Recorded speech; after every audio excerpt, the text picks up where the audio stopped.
The note was sitting on my kitchen counter like a little pink grenade, waiting to explode my entire world. Pearl, can't wait to turn your cute little cave into my new home gym. Thanks for keeping it warm for me.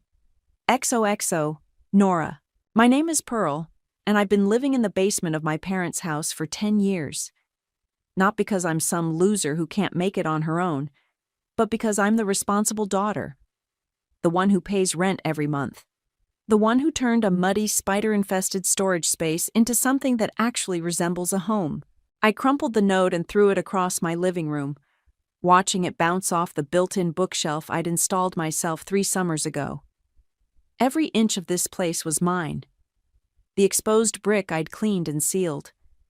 The hardwood floors I'd refinished on my hands and knees. The kitchen I'd gutted and rebuilt with my own 2 hands and a YouTube education. Pearl, Mom's voice echoed down the stairs. Family meeting in 5 minutes. I knew what this was about. I'd known since Nora got married last month and started making comments about needing more space and how cramped their apartment was. I'd seen the way Mom's eyes lit up whenever Nora mentioned wanting to move back home. I climbed the stairs to the main floor, each step feeling heavier than the last. The living room was set up like a tribunal. Mom sat in her favorite armchair, Dad on the couch beside her, and Nora perched on the ottoman like she owned the place. Which, apparently, she was about to. "Sit down, honey," Mom said, patting the empty spot on the couch. "I'll stand." Mom's smile tightened. "Pearl, we've been talking, and we've made a decision about the house." "What kind of decision?" Dad cleared his throat. "Well, with Nora married now, and Diego looking for a place to settle down, we're giving them the house," Mom interrupted. "The whole house." The words hit me like a physical blow. "What?" "It makes sense," Nora said, examining her manicured nails. "Diego and I need the space for when we start having kids.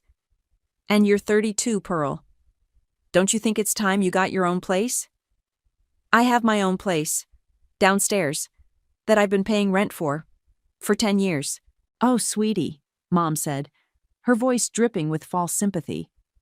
"That's not really your own place. That's just borrowing space." "Borrowing space?" My voice cracked.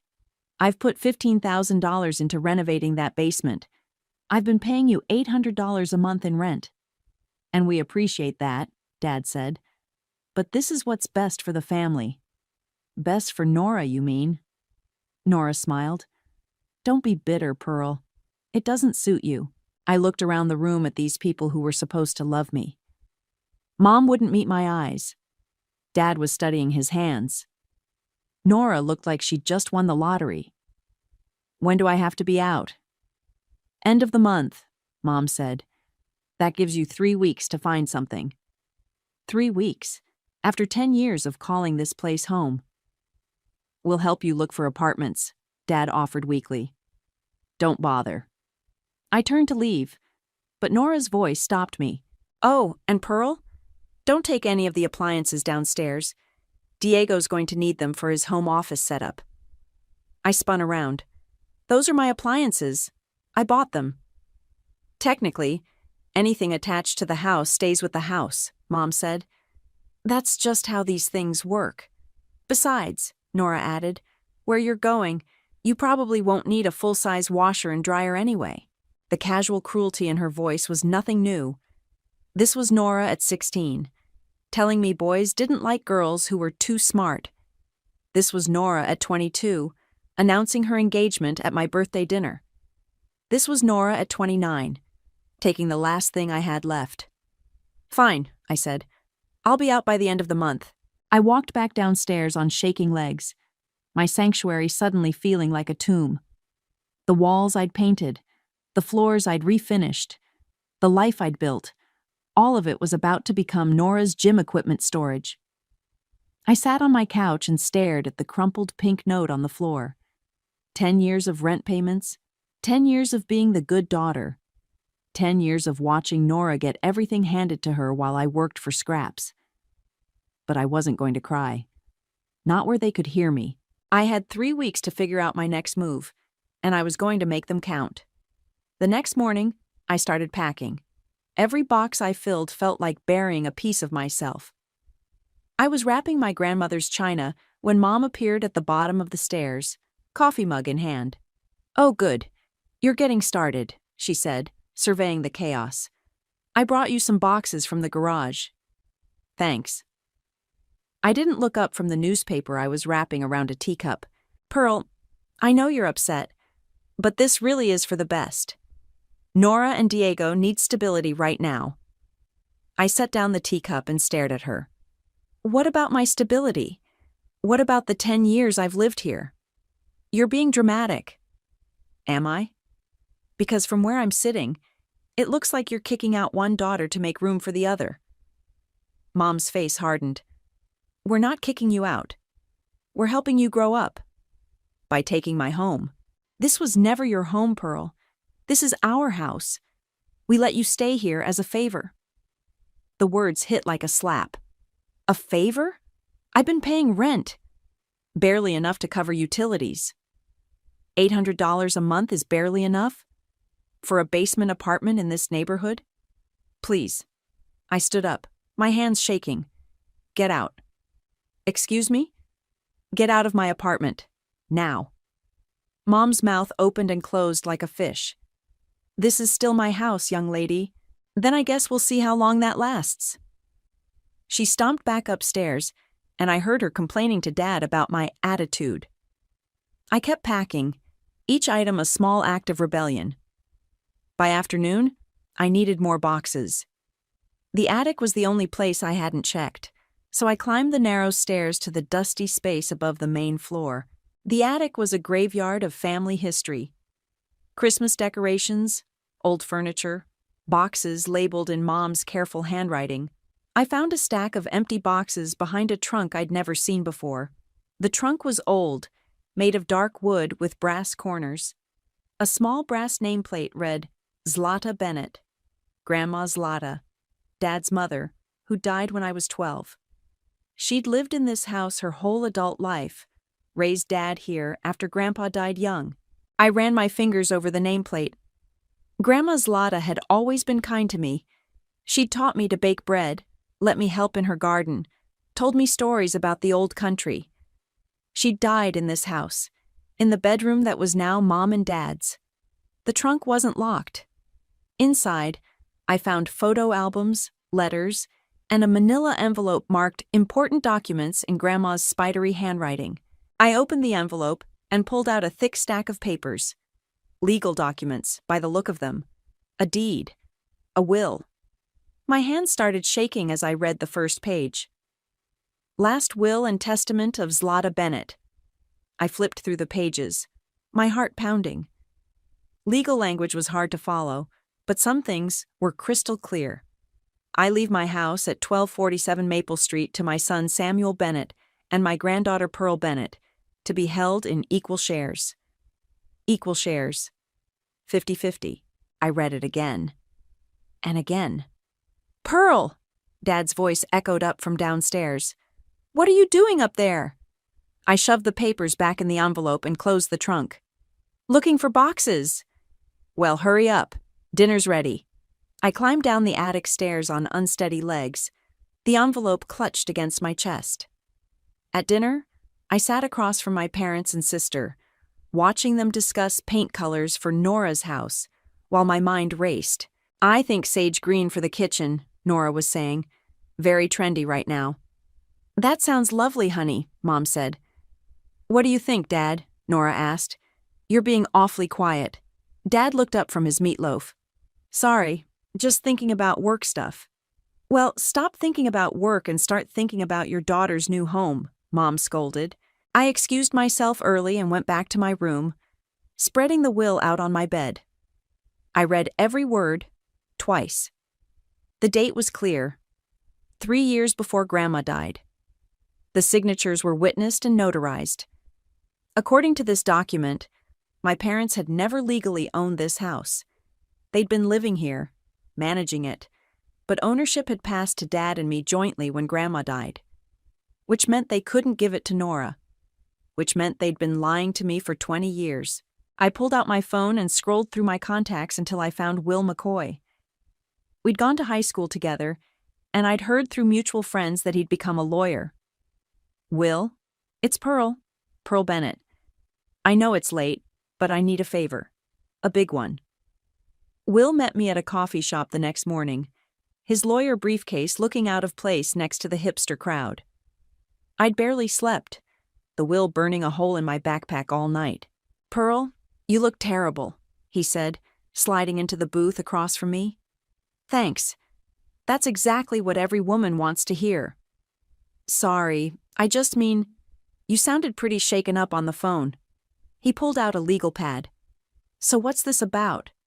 You said something about your parents and a house? I slid the envelope across the table. Read this. Will opened it and started scanning the documents. His eyebrows climbed higher with each page. Holy shit. Language counselor. Pearl, where did you find this? My grandmother's trunk in the attic. My parents don't know I have it. Will set the papers down and stared at me.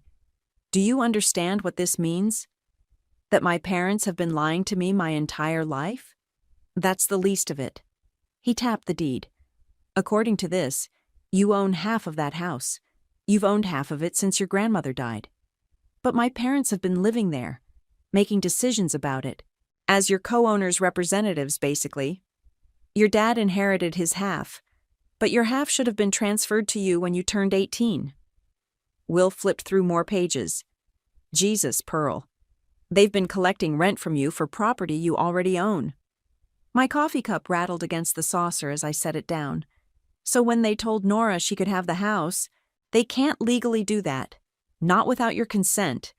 And if they've already started any paperwork to transfer ownership, Will whistled low. That could be fraud. Fraud.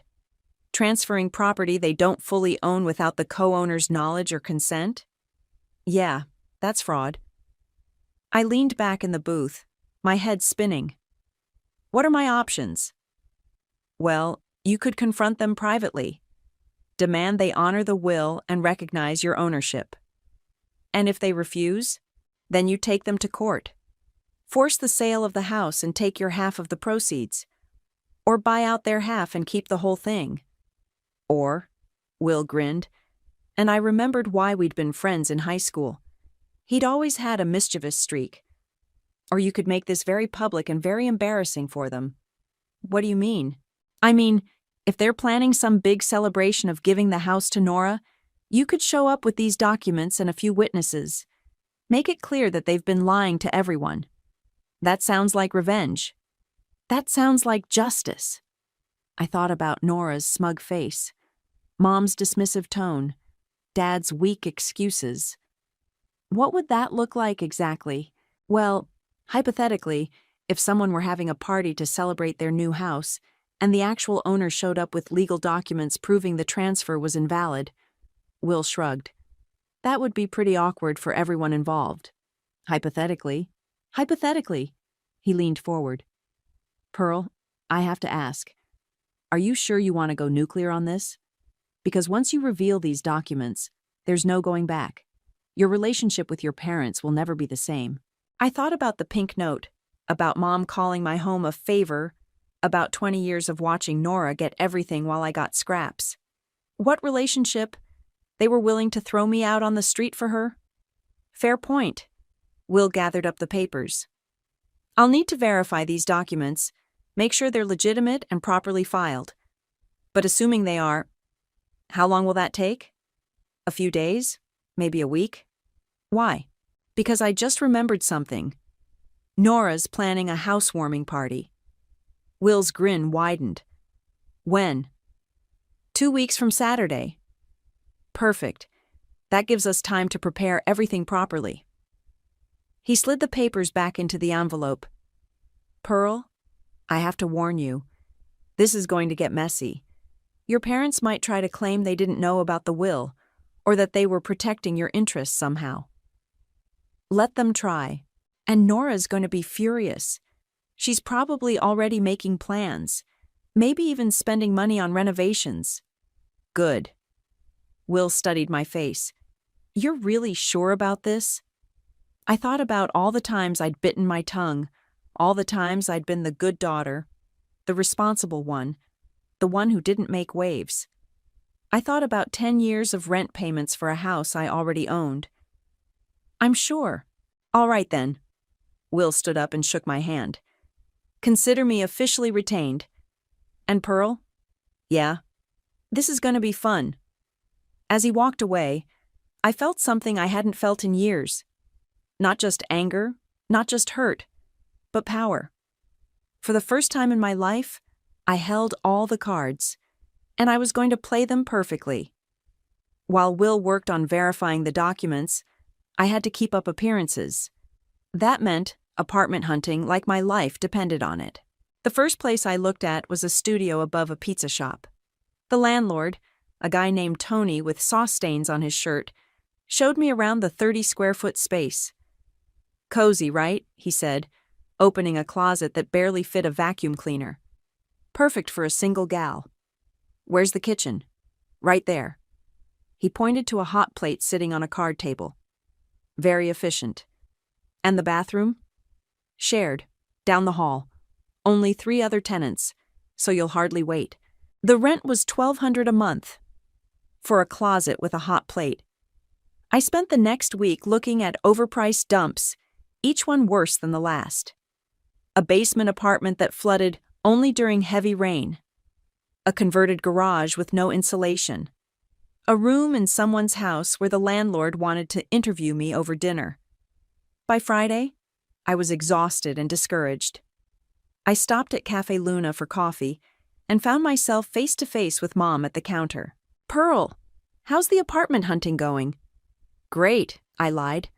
Lots of options. I'm so glad. I was worried you might have trouble finding something in your price range. The barista handed Mom her latte, and she turned to face me fully. You know, I ran into Mrs. Henderson yesterday. She mentioned her son has a nice apartment complex across town. Very affordable. Across town? Well, yes. You can't expect to stay in this neighborhood. Property values have gone up so much. I stared at her. This is my neighborhood, Mom. I've lived here for 10 years. Oh, honey, you've lived in our basement for 10 years. That's different. How is that different? Mom's smile tightened. Don't be difficult, Pearl. Change is good for you. You'll see. She walked away before I could respond, leaving me standing at the counter with my hands shaking. Rough day? The barista asked. You could say that. I took my coffee to a corner table and pulled out my phone. I had 3 missed calls from a number I didn't recognize. When I called back, a woman answered. Pearl, this is Maggie, your Aunt Maggie. I nearly dropped the phone. Aunt Maggie was Mom's older sister, but they'd been estranged for years. Some family drama I'd never fully understood. Aunt Maggie? How did you get my number? I have my ways. Listen, can we meet? I heard about what's happening with the house. You heard? Small town, honey. Word travels, especially when it's this juicy. We agreed to meet at a diner on the other side of town. Maggie was already there when I arrived, sitting in a corner booth with her back to the wall. She looked like an older, sharper version of Mom, with silver hair and knowing eyes. You look just like your grandmother, she said as I sat down. Zlata would be proud of you. Proud of me for what? For not taking their bullshit lying down. I blinked. I don't know what you mean. Maggie laughed. Oh, honey, you think I don't know what you found in that attic? How could you possibly? Because I helped Zlata write that will. I was one of the witnesses. The diner suddenly felt too small. You knew. All this time, you knew I owned half the house? I knew. And I've been waiting 20 years for someone to find those documents. Why didn't you say anything? Maggie stirred her coffee slowly. Because your parents made it very clear that I wasn't welcome in their lives. And because I figured if Zlata wanted you to have those papers, you'd find them when you needed them most. But you could have told me. And what would you have done at 12? At 18? At 25? Maggie leaned forward. You weren't ready to fight them until now. She was right. Even a year ago, I would have confronted them privately, let them talk me out of it somehow. So what happens now? I asked. Now you decide what kind of person you want to be. The kind who lets people walk all over her, or the kind who stands up for herself. It's not that simple, isn't it? Maggie pulled out her phone and showed me a photo. This is your cousin Jake's wedding last month. See who's not in the family photos? I looked at the screen. Mom, Dad, and Nora were all there, smiling and laughing. I wasn't. They didn't invite me. They told everyone you were too busy with work to come. The betrayal hit me like a physical blow. They lied. They've been lying about a lot of things for a long time, Pearl. The question is, what are you going to do about it?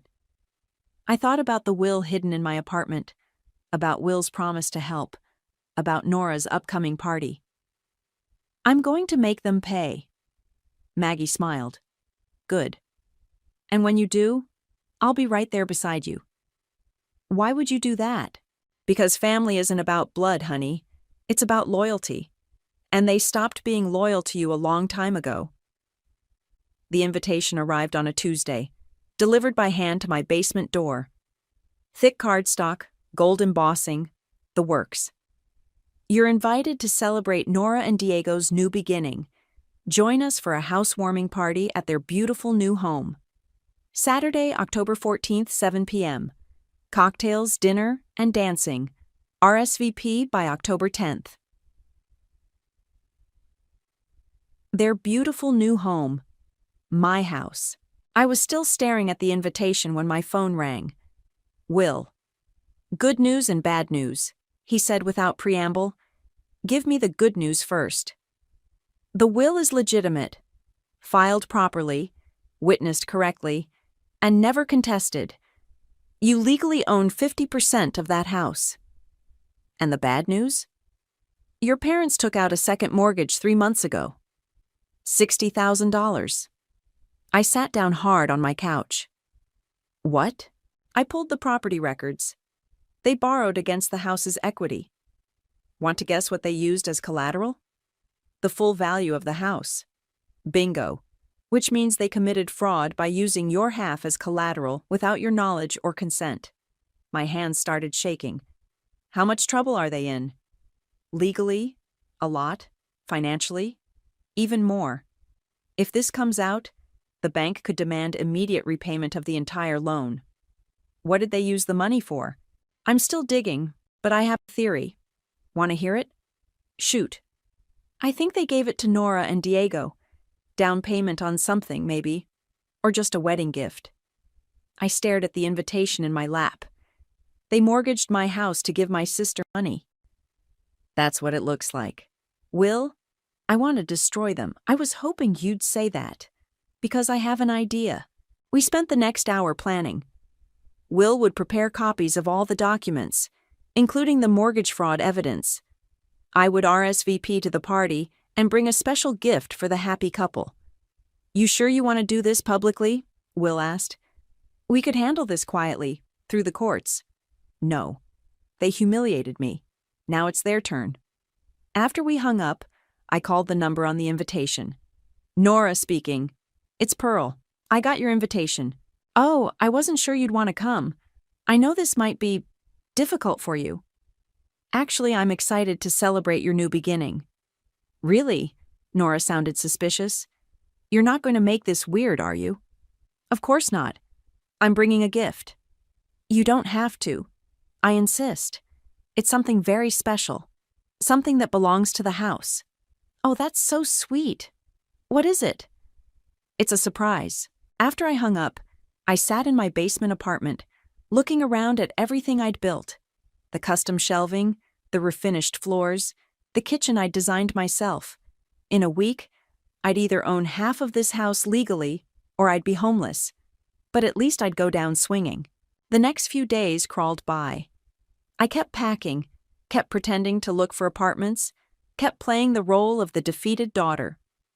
Mom brought me more boxes and made comments about fresh starts. Dad avoided me entirely. Nora stopped by twice to gloat about her party preparations. "We're having it catered," she said, perched on my couch like she owned it. Diego insisted on the good champagne, nothing but the best for our new home. "Sounds expensive." "Oh, we can afford it. Mom and Dad have been so generous." I bet they had.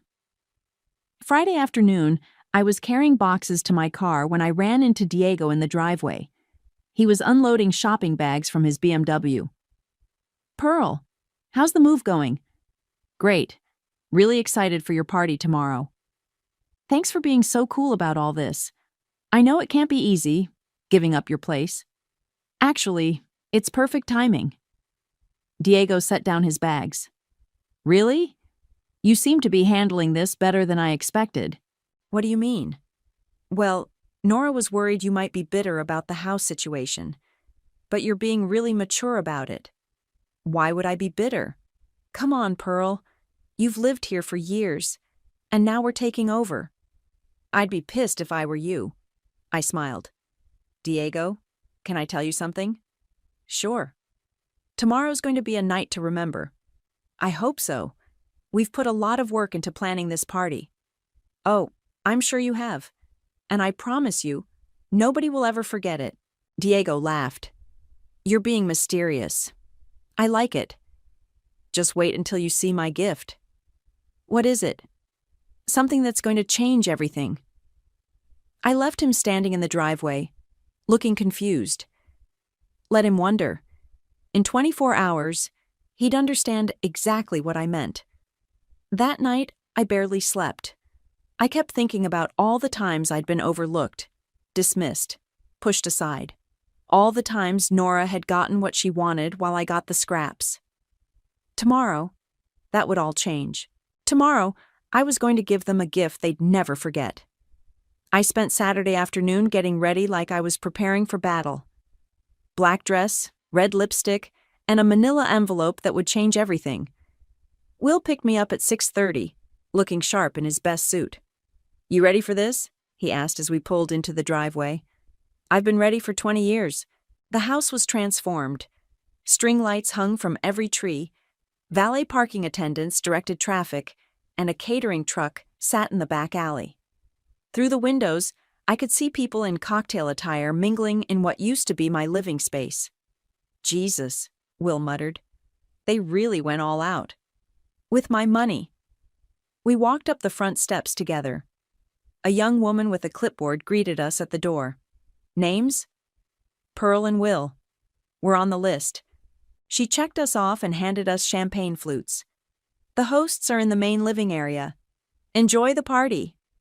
I stepped into my childhood home and barely recognized it. The furniture had been rearranged, fresh flowers filled every corner, and a bartender was mixing drinks in the kitchen.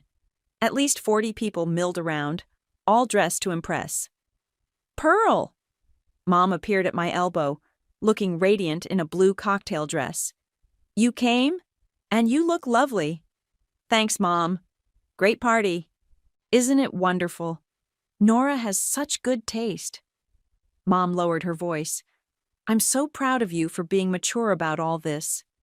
"Where's the guest of honor?" "Oh, she's holding court by the fireplace. Come on, let me introduce you to some people."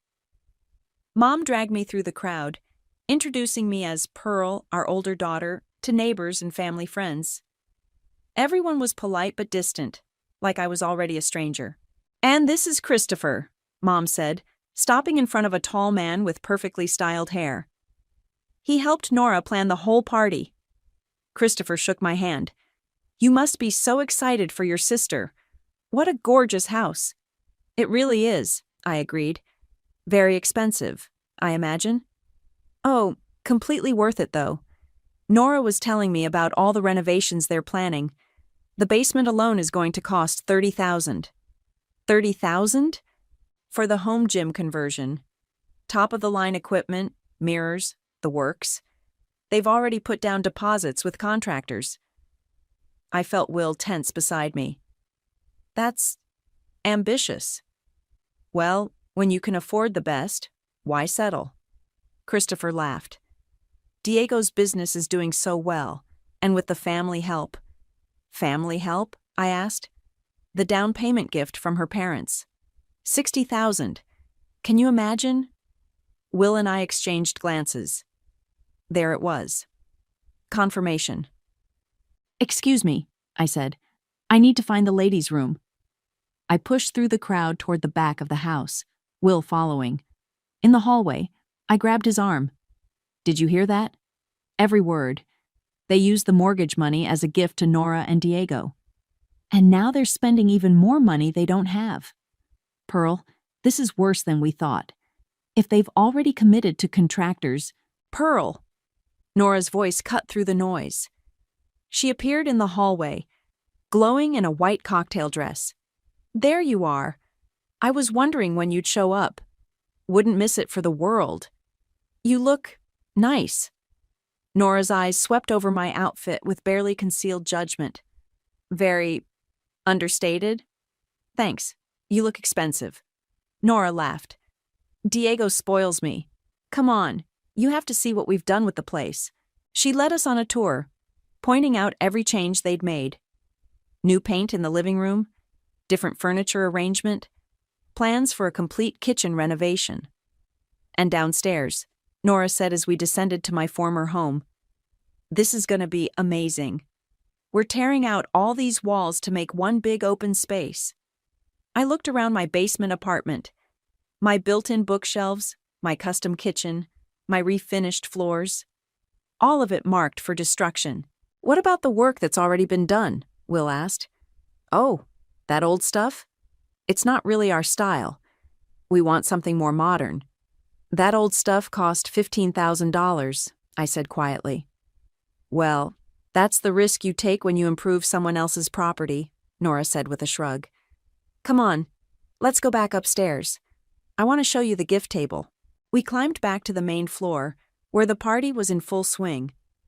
Dad was telling stories to a group of neighbors. Mom was directing the caterers. Everyone looked happy and successful, and completely oblivious to what was coming. Oh, Nora clapped her hands. I almost forgot. You said you brought a gift? I did. I held up the manila envelope. Something very special. What is it? Open it and see. Nora reached for the envelope, but I pulled it back. Actually, I think this is something everyone should see. Mind if I make a little speech? A speech? Nora looked uncertain. I don't know if— Please, I insist. After all, this is such a special occasion. Before she could protest, I walked to the center of the room and tapped my champagne glass with a fork. Excuse me, everyone. Could I have your attention? The room gradually quieted as 40 pairs of eyes turned toward me. Nora looked nervous. Mom had gone pale. Dad was frozen with his drink halfway to his mouth. Thank you all for coming tonight to celebrate Nora and Diego's new home, I began, my voice carrying clearly across the room. As Nora's sister, I wanted to give her something truly special, something that really belongs to this house. Pearl, Mom said sharply. Maybe we should— Let me finish, Mom. I smiled at the crowd. You see, I've been living in the basement of this house for 10 years, paying rent, making improvements, thinking of it as my home. But recently, I discovered something fascinating about this property. Nora stepped forward. Pearl, what are you doing? I'm giving you your housewarming gift.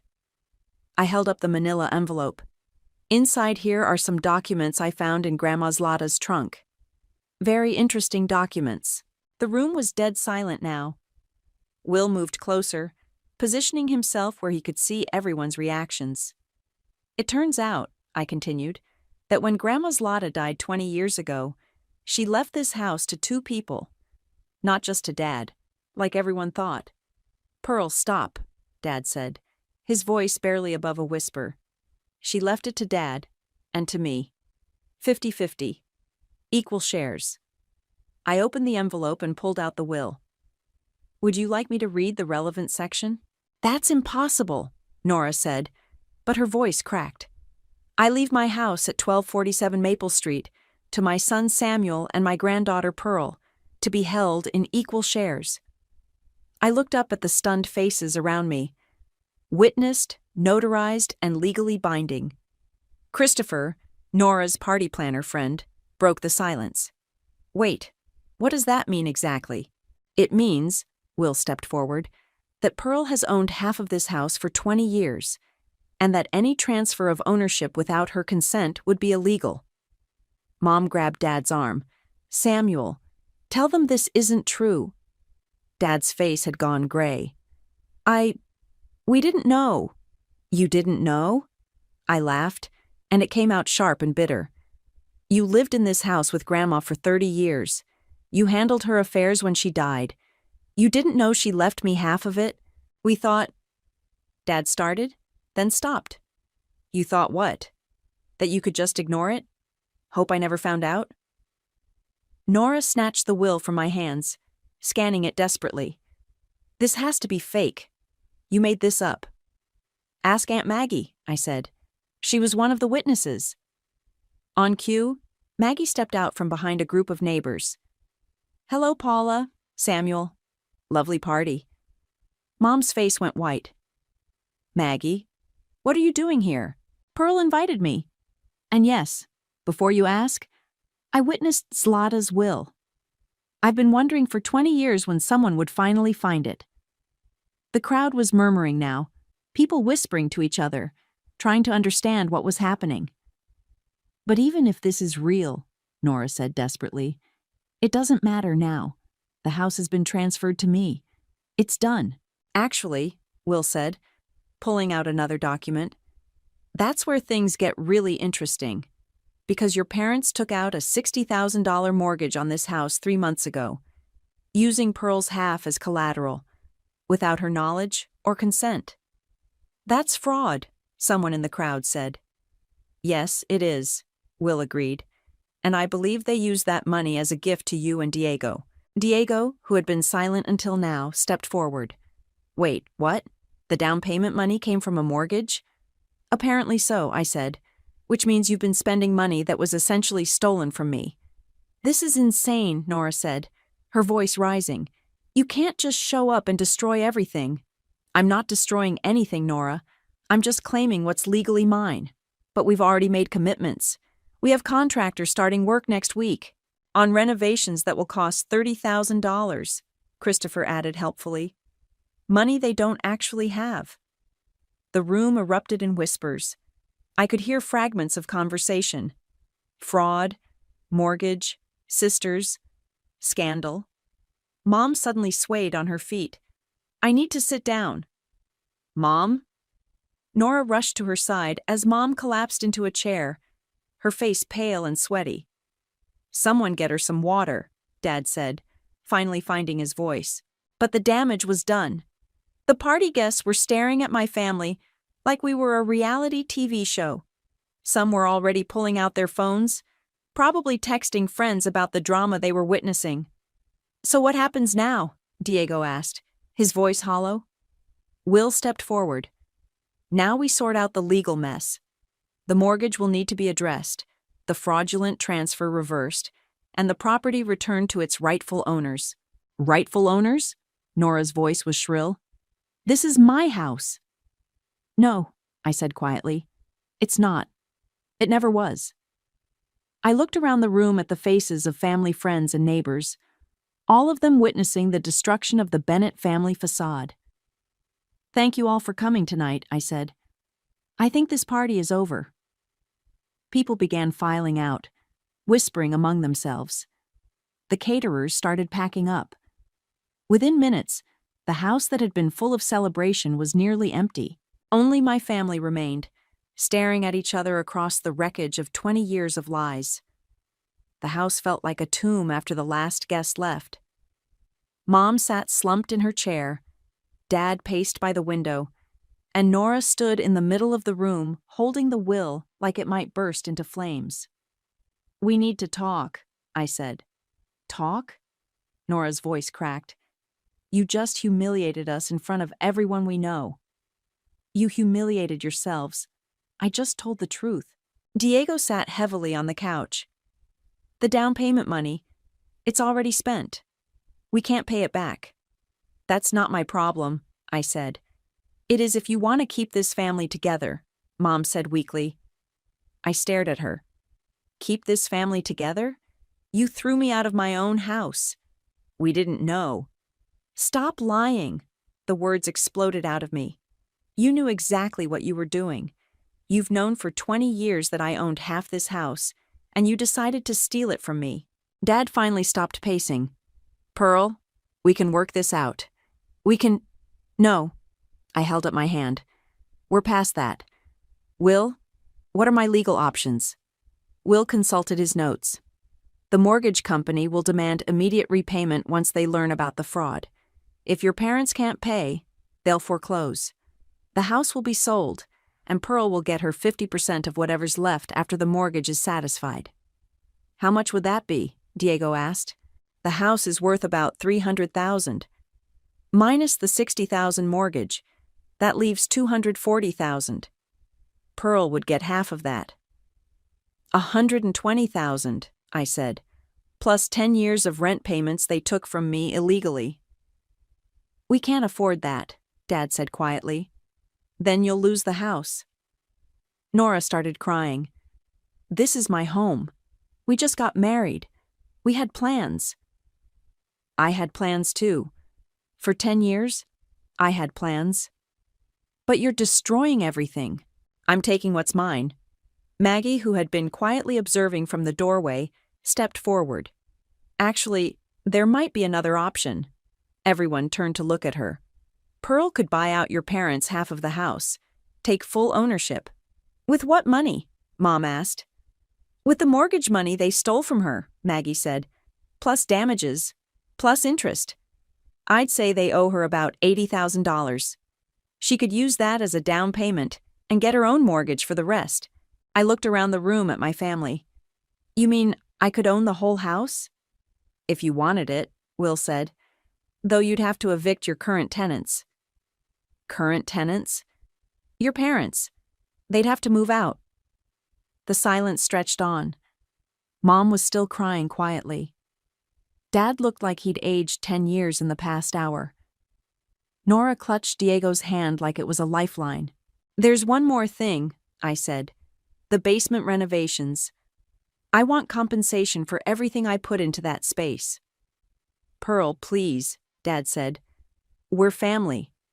Are we? Because family doesn't steal from each other. Family doesn't lie for 20 years. Family doesn't throw each other out on the street. We made mistakes, Mom whispered. You made choices, and now you get to live with the consequences. I turned to Will. Draw up the papers. I want full ownership of the house, and I want them out by the end of the month. Pearl, no, Nora begged. Where will they go? I don't know. Maybe they can find a nice basement apartment somewhere. I hear those are really affordable. The cruelty in my own voice surprised me, but I didn't take it back. You have 30 days, I said. After that, you're trespassing. I walked toward the door, then stopped and turned back. Oh, and Nora? You might want to cancel those contractor appointments. I'm keeping the basement exactly the way it is. Pearl, wait, Dad called out. But I was already walking out the front door, Will beside me. You okay? He asked as we got in his car. I will be. Any regrets?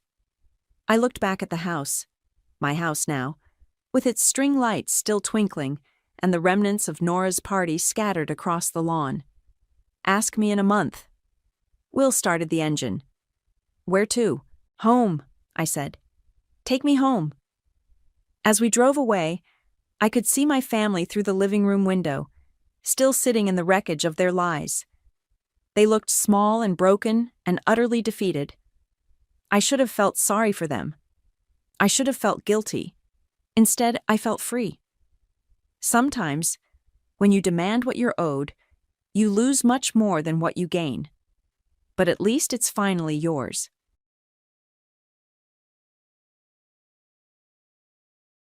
Ignoring the trembling of my own body, I pulled out my mobile phone from my pocket as Mia approached me. I tried to reassure her, saying, "It's going to be okay."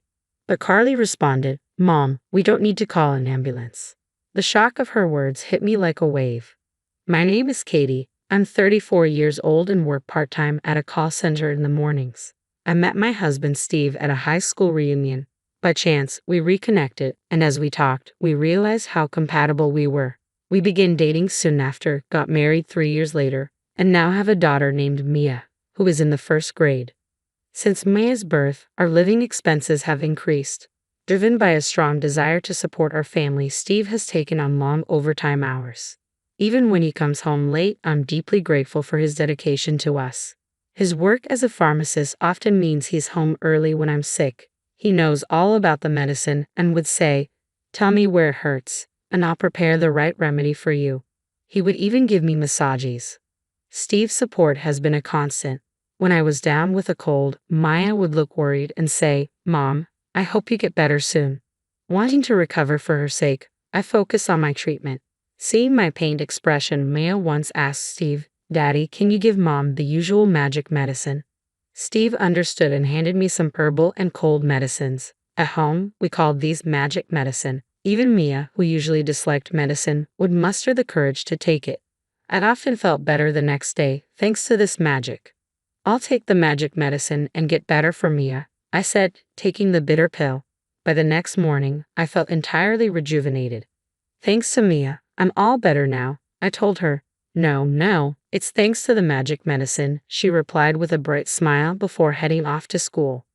"You seem to be feeling much better. I'll head to work now." "Rest up today," Steve said before leaving. Feeling grateful for their concern, I decided to make a lavish dinner that night, hoping it might be mistaken for a special occasion. I began preparing the ingredients.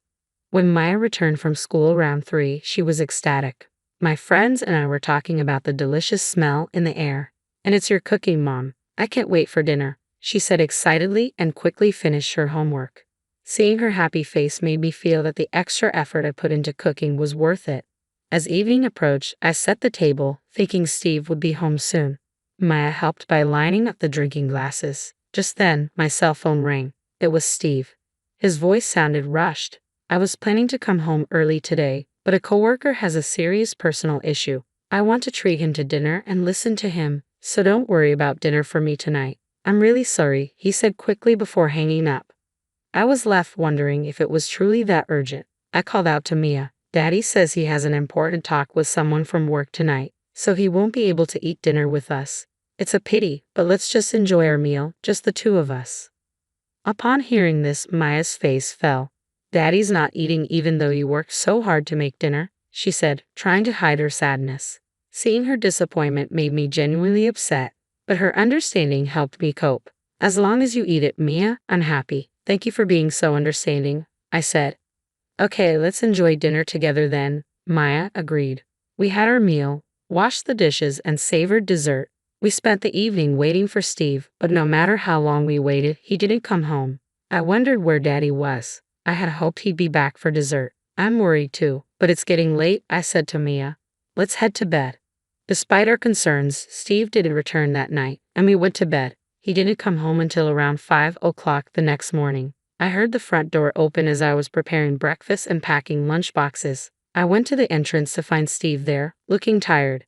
"I'm so sorry," he said immediately. "I missed the last train and had to wait for the first one in the morning. I'm really sorry for not coming home." Seeing how significant the issue with his coworker was, I didn't feel like blaming him. "Why don't you take a shower first? By the time you're out, breakfast should be ready," I suggested. "Thanks, I'll do that," Steve replied. A little later, Maya woke up and the three of us had breakfast together. Maya eagerly told Steve about the meal from last night. "Daddy, why didn't you come home? Mom made a really delicious dinner." "I'm sorry, Mia," Steve said. "I promise I'll be home early today." With that promise, we went our separate ways for the day. After work, I went to the grocery store. I had a simple menu in mind, planning to make an omelette, Maya's favorite. While shopping, I ran into the mother of one of Maya's friends. "Oh, Maya's mom. It's been a while. How have you been?" she asked. "I've been fine, though I've been feeling a bit under the weather lately. Maybe it's my age," I replied. As we chatted, she made an unexpected suggestion. "How about inviting Maya over to our house for a sleepover? Don't you think you could use a little time to relax too?" Naomi would be thrilled if Maya stayed over. That sounds wonderful. I'm sure Maya would love it. Thank you for the offer, I said. We arranged a date for the sleepover and went our separate ways. When Maya came home in the evening, I shared the news with her. I spoke with Naomi's mom today, and she invited you for a sleepover. Maya's eyes widened with excitement. Really? Can we have a sleepover? Yes, but remember to behave and don't get too excited. They want you to stay over on Saturday. Maya's face lit up with a broad smile, and she immediately began preparing her things. I was relieved that Naomi's mom had suggested the sleepover, and I felt deeply grateful for her kindness. That evening, as promised, Steve came home early. Maya enthusiastically greeted him. Guess what, Dad? I'm going to have a sleepover at Naomi's house this Saturday. Maya shared the news, bouncing around with excitement. I explained to Steve that Naomi's mom had made the offer out of consideration for us. Steve responded, then maybe I'll head out on Saturday. You should take advantage of the free time, enjoy lunch or go shopping, whatever you like. I'll pick Mia up on Sunday. Really? Thank you so much, I said, grateful for his thoughtful suggestion. After dinner, Steve pulled an envelope from his bag. What's that? Maya asked curiously. Steve smiled and said, curious, aren't you? He opened the envelope to reveal a small bag and handed it to me. This is for you. I've noticed you haven't been feeling well lately, so I found some special food that's said to have magical properties.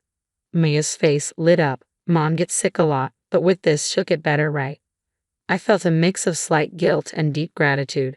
Thank you, Steve. You went out of your way to buy this. It must have been expensive. Your well-being is the top priority, Steve said with a gentle smile. If you take them daily, they will definitely help. He then apologized. I have to admit, from tomorrow until Friday, work's going to be very busy, and I might come home late. Steve's earnest apology made Maya look a bit upset. I was disappointed as well, but I understood he was doing his best for us. I held back my feelings and comforted Mia. Dad is working hard for us. How about we go to the amusement park next time he has a day off? Maya seemed to understand, and Steve gave me a regretful nod. As it was time for bed, I opened the bag Steve had given me. Inside was something I had never seen before, dark-colored and dried. When I tasted it, it had a fruity flavor and was quite delicious. However, later that night, around 2 a.m., I woke up feeling strange. I had a severe headache and an upset stomach. I rushed to the bathroom, realizing that neither Maya nor Steve seemed affected. I pondered what else I had eaten and remembered the special food from Steve. I hadn't asked about the specific benefits or details of the special food Steve gave me, but I suspected it might be the cause of my discomfort. Despite feeling uneasy, I managed to fall back asleep. The next morning, I found that Steve had already left the house. There was a note on the table that read, "Thanks for the lunch. If there are any problems, contact me. See you soon." I debated whether to tell him that the food wasn't quite right for me. It seemed impolite not to mention it, but I didn't want to disturb him at work. I decided to send him a text later.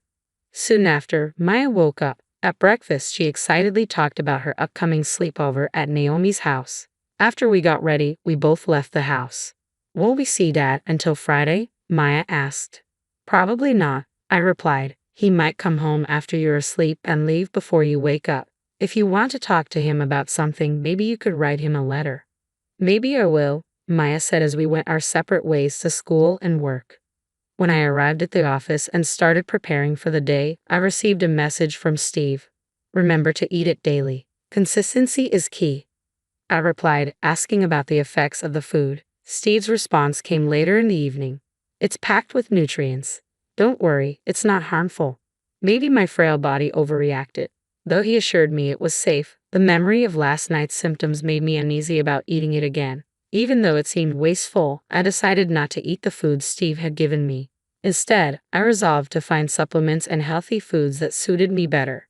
This morning, on a whim, I used the special food to prepare Steve's lunch. I hoped it would help him stay healthy during his busy days and also avoid wasting the ingredients.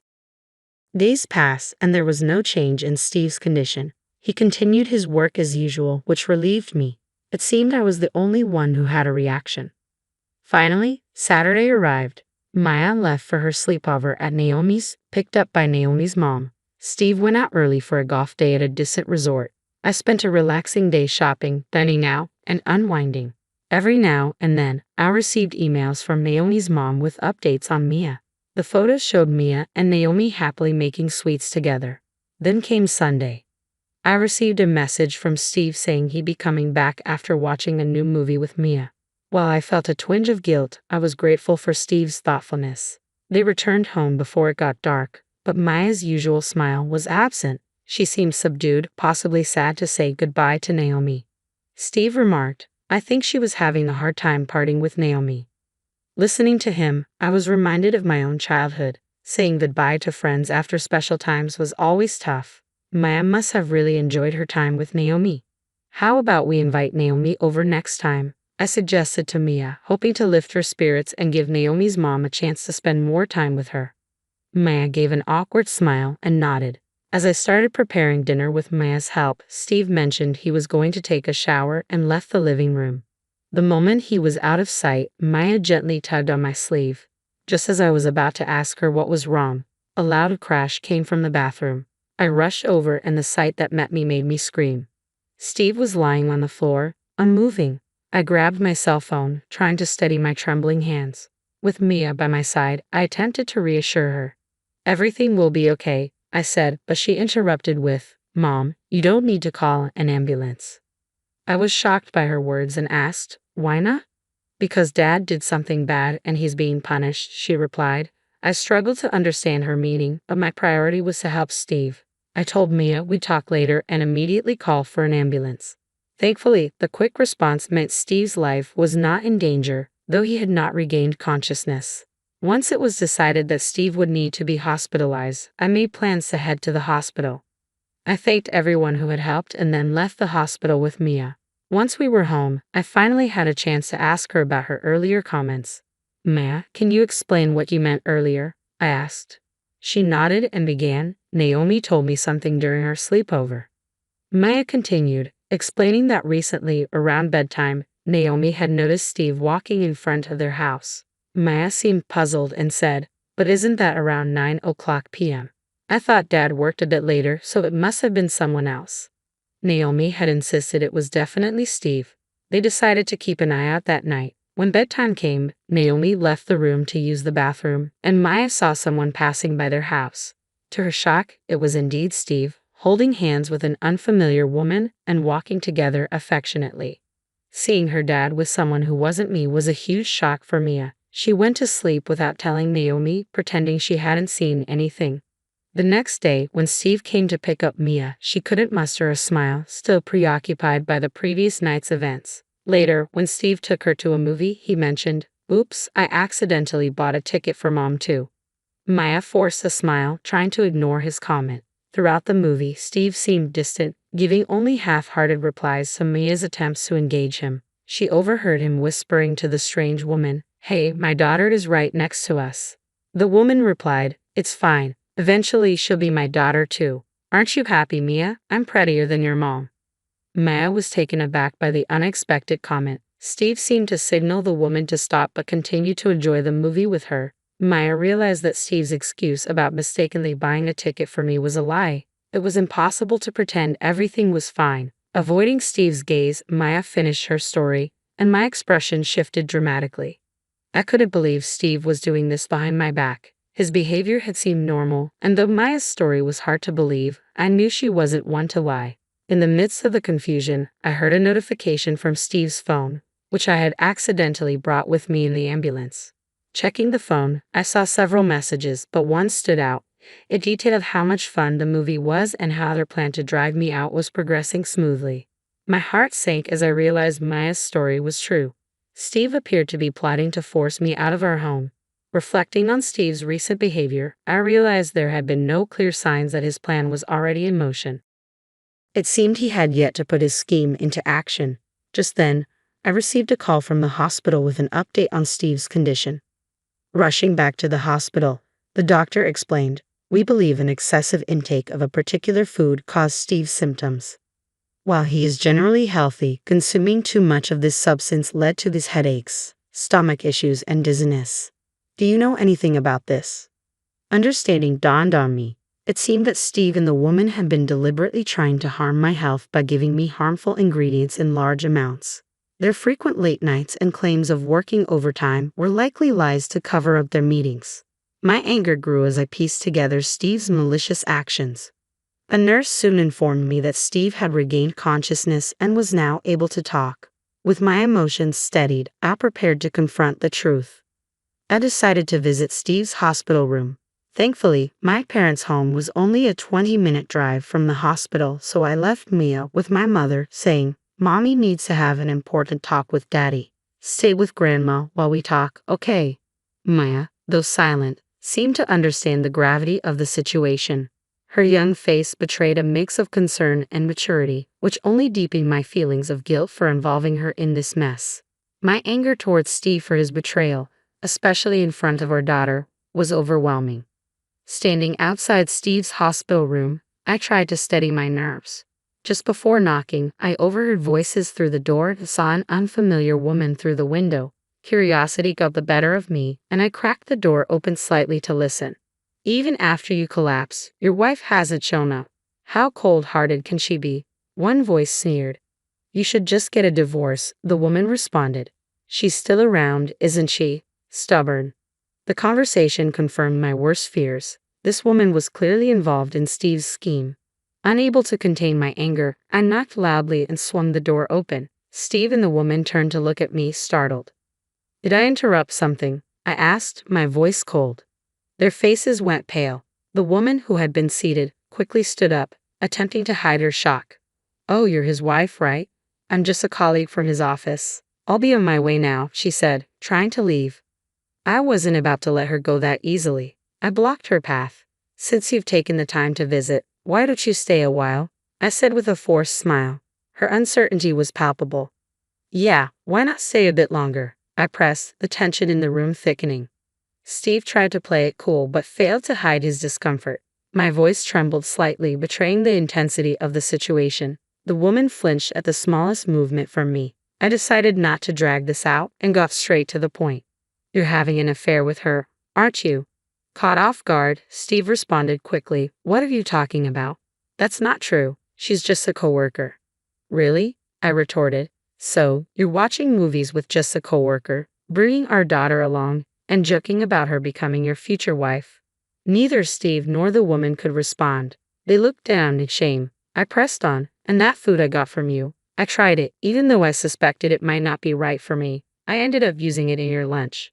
Steve's calm demeanor shattered. He shouted, "Why would you do that? Is that why I passed out?" "Really? I had no idea it was that dangerous," I replied. "You said it was good and healthy. I just wanted to give you a boost." "Well, it looks like your plan to hospitalize me backfired," I said with a smirk. "I bet you didn't expect it to be in your own lunch, did you?" Steve was left speechless, his expression a mix of devastation and disbelief. I turned to the woman and said, "So, you're the one who seduced a married man, aren't you? Don't think you're blameless in this situation. Expect some kind of revenge from me." I glared at her, and she faltered, stepping back. "Why should I?" Steve approached me first. He said he needed comfort. "I'm a victim too," she stammered. "Oh, really?" I responded sharply. "So, you're saying he initiated everything? In that case, can we see your messages with him? If you're truly the victim, there wouldn't be any explicit advances from you, right?" The woman hesitated, clearly realizing her scheme had unraveled. Her tone shifted abruptly. "I'm sorry. I apologize. Please just forgive me this once." "No matter how much you apologize, I can't forgive this," I said, my voice steady. I turned and walked out, leaving the two of them pale and tearful. I returned to my parents' house where Maya was waiting. "Welcome back. Maya's been such a good girl. Thank you for taking care of her on such short notice," my mother said warmly. I took a deep breath and explained, "I'm planning on divorcing Steve. Is it alright if we stay here for a while?" My mother's initial shock quickly turned into support as I recounted the whole story. "That's what happened then. Stay here. I'll help you get your things." "Don't worry," she said firmly, offering both me and Maya her unwavering support. Her kindness touched me deeply, and tears welled up in my eyes. I carefully explained the situation to Mia. "Daddy was close with someone else besides Mommy, and I don't like him anymore. I'd rather stay here with Grandma." Despite her young age, Maya seemed to grasp the seriousness of Steve's actions. "Thank you, Mia. From now on, I'll protect your smile for both of us," I promised her. Later, when my father returned from work, we went to the house we had shared with Steve. We quickly packed up our things and left. After the dramatic events, Steve was discharged from the hospital. When he came home, my father and I went to discuss matters with him. As soon as Steve saw me, he immediately apologized. "I'm truly sorry. I've realized that Katie and Maya are my treasures. I'll completely cut ties with that woman. Please forgive me." Despite his belated remorse, my heart had hardened. I can't imagine getting back with someone who planned to betray me. "Please sign the affidavit of the defendant from the court," I said, my irritation evident. My father, standing behind me, added, "Listen, Steve, I can't let my precious daughter live with someone like you. If you care about Katie and Maya's future, you need to finalize the divorce quickly." Faced with my father's stern words, Steve agreed, tears streaming down his face. "I'll be seeking property division and compensation from you and that woman, so be prepared." "This isn't over," I said coldly before leaving with my father. In the following days, I received a substantial amount of money from Steve and the woman for child support and living expenses. News of their affairs spread quickly through their company, severely damaging their reputations. Overwhelmed by the negative publicity, the woman resigned and soon found herself burdened with debt from her payments to me. Steve's prospects for promotion disappeared, and his reputation plummeted. He was increasingly shunned by everyone. Meanwhile, I transitioned from part-time to full-time work, dedicating myself even more to my job. My hard work was recognized, leading to an increase in my salary and a more fulfilling life. Maya's happiness became my top priority, and I am committed to supporting her so that we can enjoy each day together.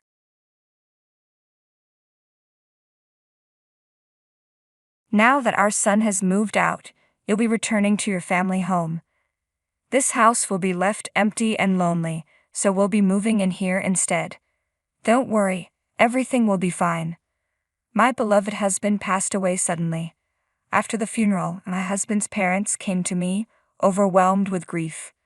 This house, though filled with memories, few as they are, of the time I spent with my husband, is now a painful reminder of his absence. Why must I leave it so soon, without even a moment to wipe my tears? My mother-in-law told me coldly that I had no choice but to leave. "My name is Hazel, and I work as a clerk at a real estate company. I met my husband Tom through my job.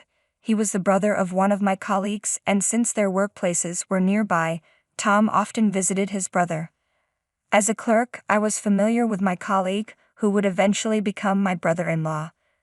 Through him I met Tom, and we began spending time together, being invited to lunch by the brothers, and so on. Tom was cheerful and kind, and we got along well, though I didn't see him as a romantic interest at the time. I thought he felt the same way. However, an unexpected event changed everything. We had planned to meet at a restaurant reserved by my colleague, but he couldn't make it due to sudden matters. Though it was disappointing, we decided not to cancel the reservation, so Tom and I ended up spending time alone for the first time.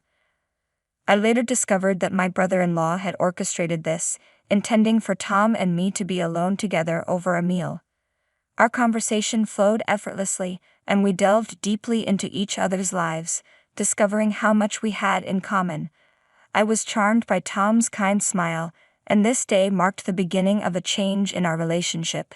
It wasn't long before we got married, and I am deeply grateful to my brother-in-law for setting this in motion. Today was the first time I met my in-laws since our marriage. I was filled with anxiety, but my father-in-law and mother-in-law welcomed me warmly. Their friendly demeanor helped me relax. "Thank you for coming," my mother-in-law said, showing great care. "We've prepared a lot of food, hoping to make this a wonderful day." My in-laws, like my husband, had independent personalities and were approachable, which was a relief. They respected our decisions and never imposed their views on marriage or child-rearing. We talked about possibly living closer to them, but my husband and I had plans to build our own home. I inherited a piece of land from my grandfather, who was very fond of me.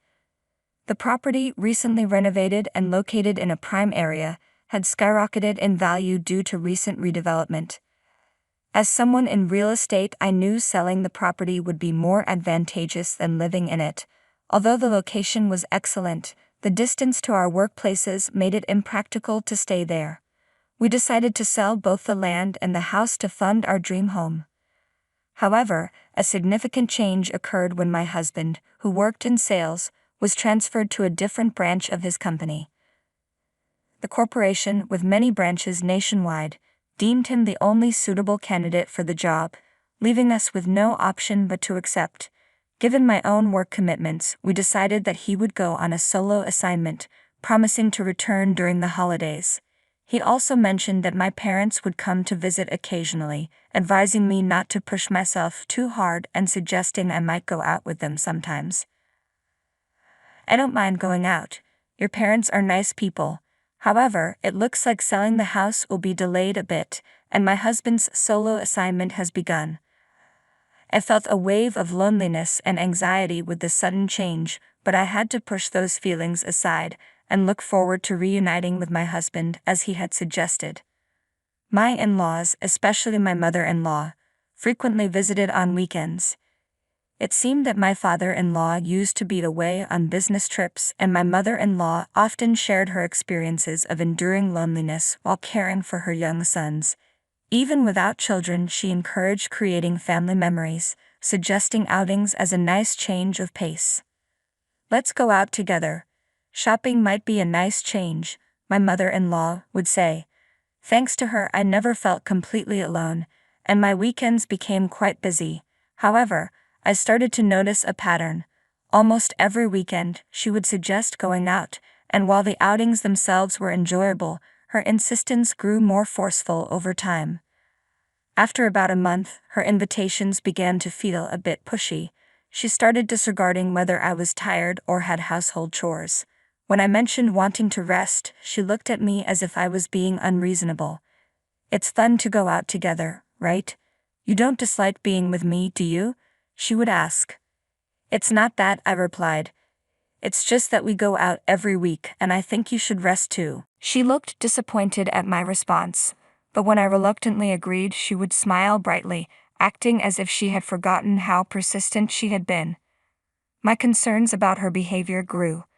The places she insisted on taking me were always high-end, featuring expensive shopping and costly meals. Often she would leave the store first, making it seem like I was expected to cover the bill. She never thanked me for these payments, nor did she offer to contribute later.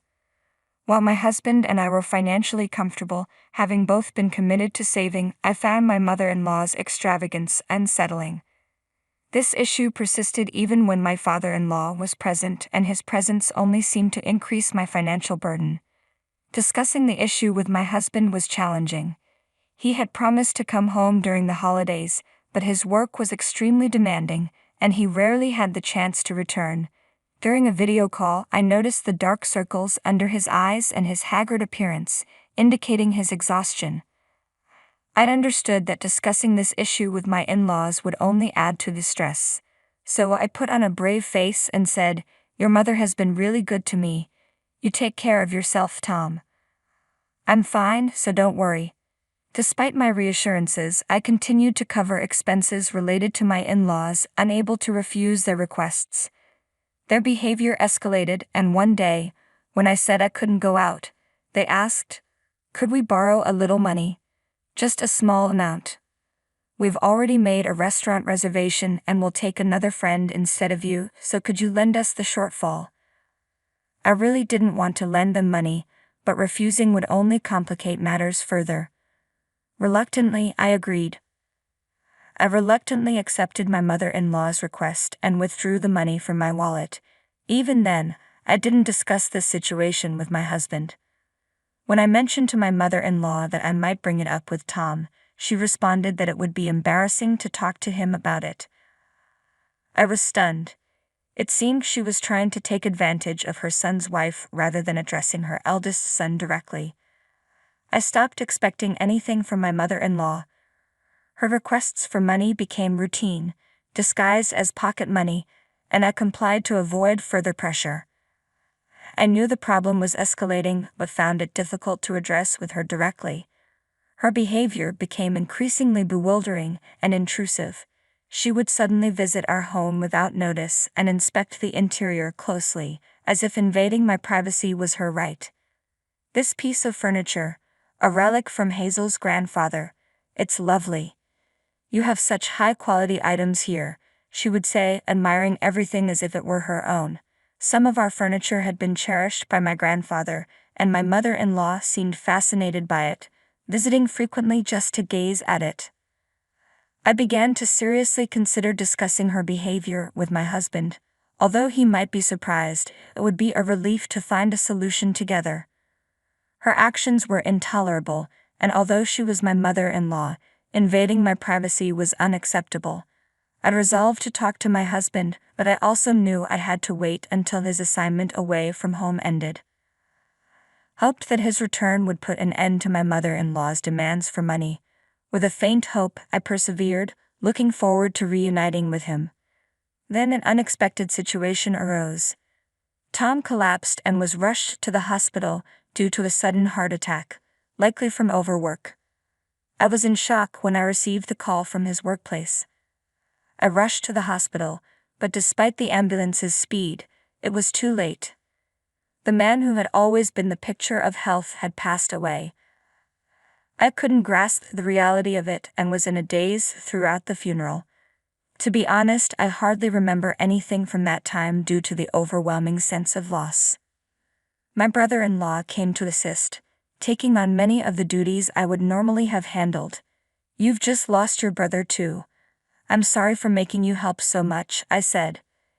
"It's my brother's funeral. Of course I should help," he replied. "By the way, how are things with the land? Is the house ready?" After the funeral, my brother-in-law and I discussed the situation regarding the land and house. While tidying up, I reluctantly agreed to a proposal from my brother-in-law, assuring him it was fine. A few days after my husband's funeral, my in-laws arrived at our house, but it was immediately clear they were not here to offer condolences. "It's unfortunate that our son passed away so suddenly, but don't worry, we're here for you," my mother-in-law said with an unnervingly forced smile. To my shock, she had brought a truck filled with furniture and belongings from their family home. I was speechless, confused, and taken aback. It was obvious they were preparing to move in without any prior discussion. Their motives were clear. "You're after this land, aren't you?" I asked, my voice icy. My mother-in-law, with a cold smile, responded, "The value of this land has increased significantly. I've always had my eye on this house. It's thanks to this place that you could marry my son. I agreed to the marriage because you inherited this land." My heart sank as I struggled to process her words. "Are you saying you and father-in-law will be moving in with me?" I asked, bewildered. "Of course not. Don't be ridiculous," she snapped sharply, revealing her true intention to take over the house regardless of Tom's death. It became clear that they were planning to kick me out and claim the land for themselves, assuming I would vacate the house now that my husband was gone. "Now that your son is gone, you'll go back to your hometown, right? It would be sad to leave the house empty, so we'll live here instead," my mother-in-law said with a smile that only deepened my anxiety. I felt a surge of terror as I corrected her. "This house has already been sold," I said, struggling not to laugh at her misunderstanding. My mother-in-law's expression shifted to shock, and she stood there dumbfounded. At that moment, a truck from another moving company arrived. "Excuse us, we're here to help you move," the new movers said, confirming their presence after spotting the truck from the other company. The crew arranged by my mother-in-law also emerged from their vehicle, but their work had yet to begin. Seeing the other movers' arrival seemed to alert them that something was amiss. I asked my in-laws to explain their actions, but they were too flustered to respond clearly. Realizing that arguing wouldn't help, I instructed the movers arranged by my in-laws to move their truck away. I then bluntly told my in-laws, "This house has already been sold to someone else and they're scheduled to move in. We can't let you bring your belongings into someone else's home." To the surprise of both my in-laws and the movers, a luxury car pulled up and a wealthy-looking family stepped out. They were the new owners of the house and land, which were no longer mine. My in-laws were further confused and couldn't comprehend the situation. "Please move your truck quickly," I said firmly. "We need to clear the space for our new residents." As the truck from my in-laws' side moved away, the new movers began moving in the furniture. Unable to accept the situation, my in-laws confronted me aggressively. The new male homeowner, ensuring his family's safety, left them in the car and rushed over to us, adding to the commotion. "What's going on here? We bought this house. Why is there another moving truck? Please leave immediately," he demanded. I had no choice but to apologize profusely for the confusion caused by my in-laws' unexpected visit. However, they refused to leave and forcibly entered the house. The interior had changed significantly from what they remembered. None of the furniture they were familiar with was present. Seeing this, my mother-in-law panicked and started to create a scene. "What is this? The house is empty. There are no antiques, no lights. Those were my favorites. What's going on?" she cried out, unable to grasp the situation. Despite the new homeowner threatening to call the police, she remained stunned. My father-in-law seemed to snap out of his daze when he heard the man's voice. He quickly went over to my mother-in-law and dragged her out of the house. She calmed down a bit once she was away from the property. I apologized again to the new homeowner, who warned that there might be further trouble. At his request, I provided him with my in-laws' names and addresses to help resolve the situation. Exhausted but resolute, I went back to my in-laws to explain what had happened.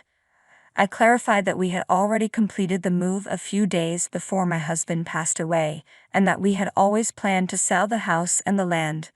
The sale had gone through as planned, despite a temporary delay due to my husband's solo work assignment. My brother-in-law had played a significant role in managing this. I had been overwhelmed by the demands for money from my in-laws and had kept it to myself to avoid adding to my husband's worries. This led to a deep sense of depression.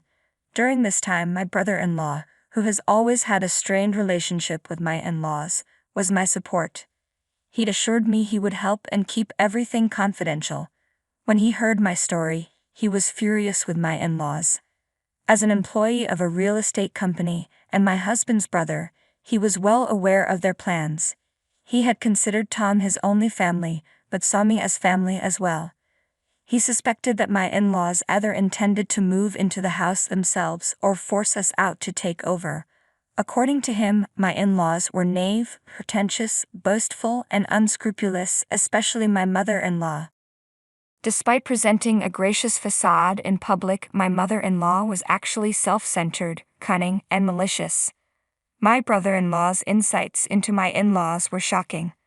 My husband, the eldest son, was unaware of their true nature, likely because they always maintained a polished front. My brother-in-law suggested that we sell the land before my in-laws could take it from us. I agreed and began making the necessary arrangements.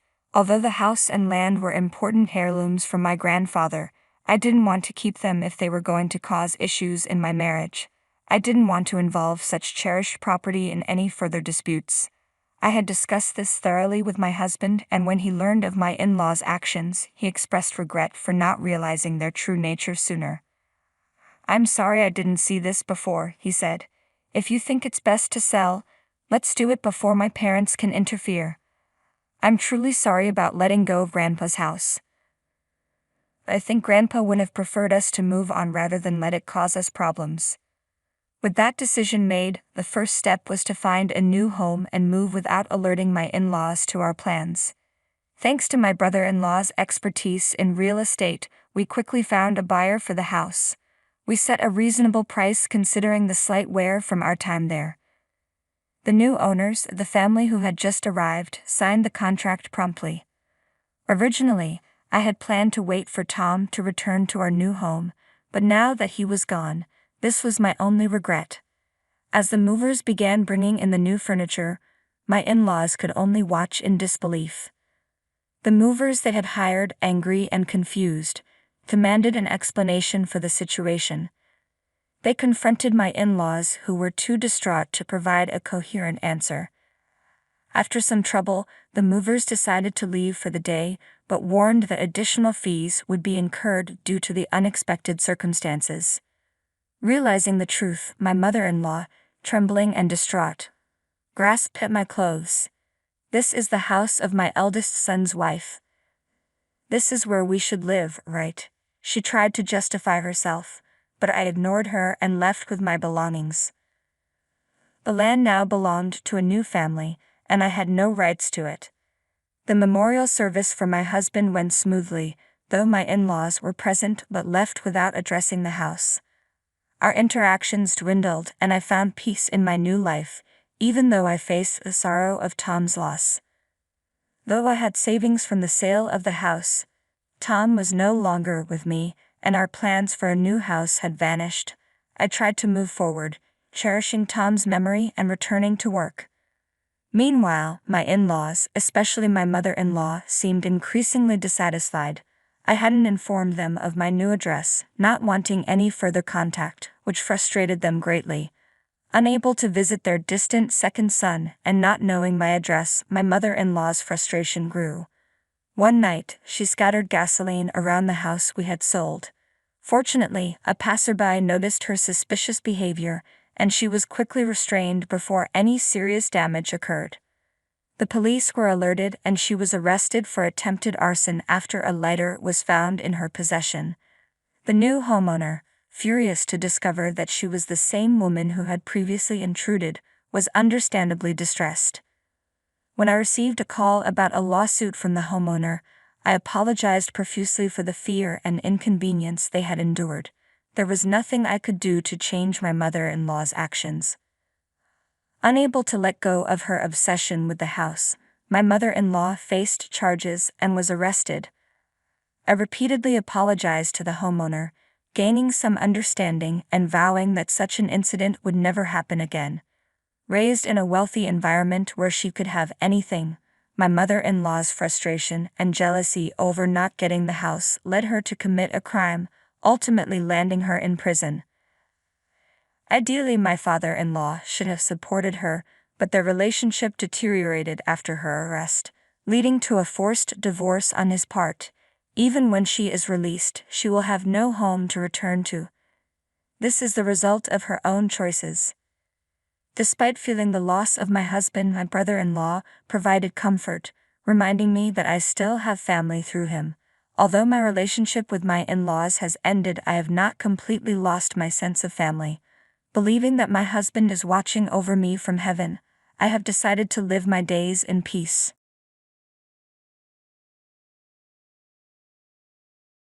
Your son has a warrant out for his arrest. Hearing those words, my mind went completely blank. What? Why, my son is being arrested? What does this even mean? Questions began swirling in my head, one after another, but none stayed long enough to grasp. I stood frozen in the doorway, speechless, my mouth opening and closing like a fish out of water. The police officer stepped forward, clearly intending to prevent me from shutting the door. Overwhelmed by the presence of the three large men, I instinctively tried to close the door quickly, anxiety surging through me. Your son is here, isn't he? May we come in and talk for a bit? One of the officers asked. Just a moment, please, I stammered, desperately trying to stop them from entering. I braced against the officer's chest, using every ounce of strength in my legs to hold my ground.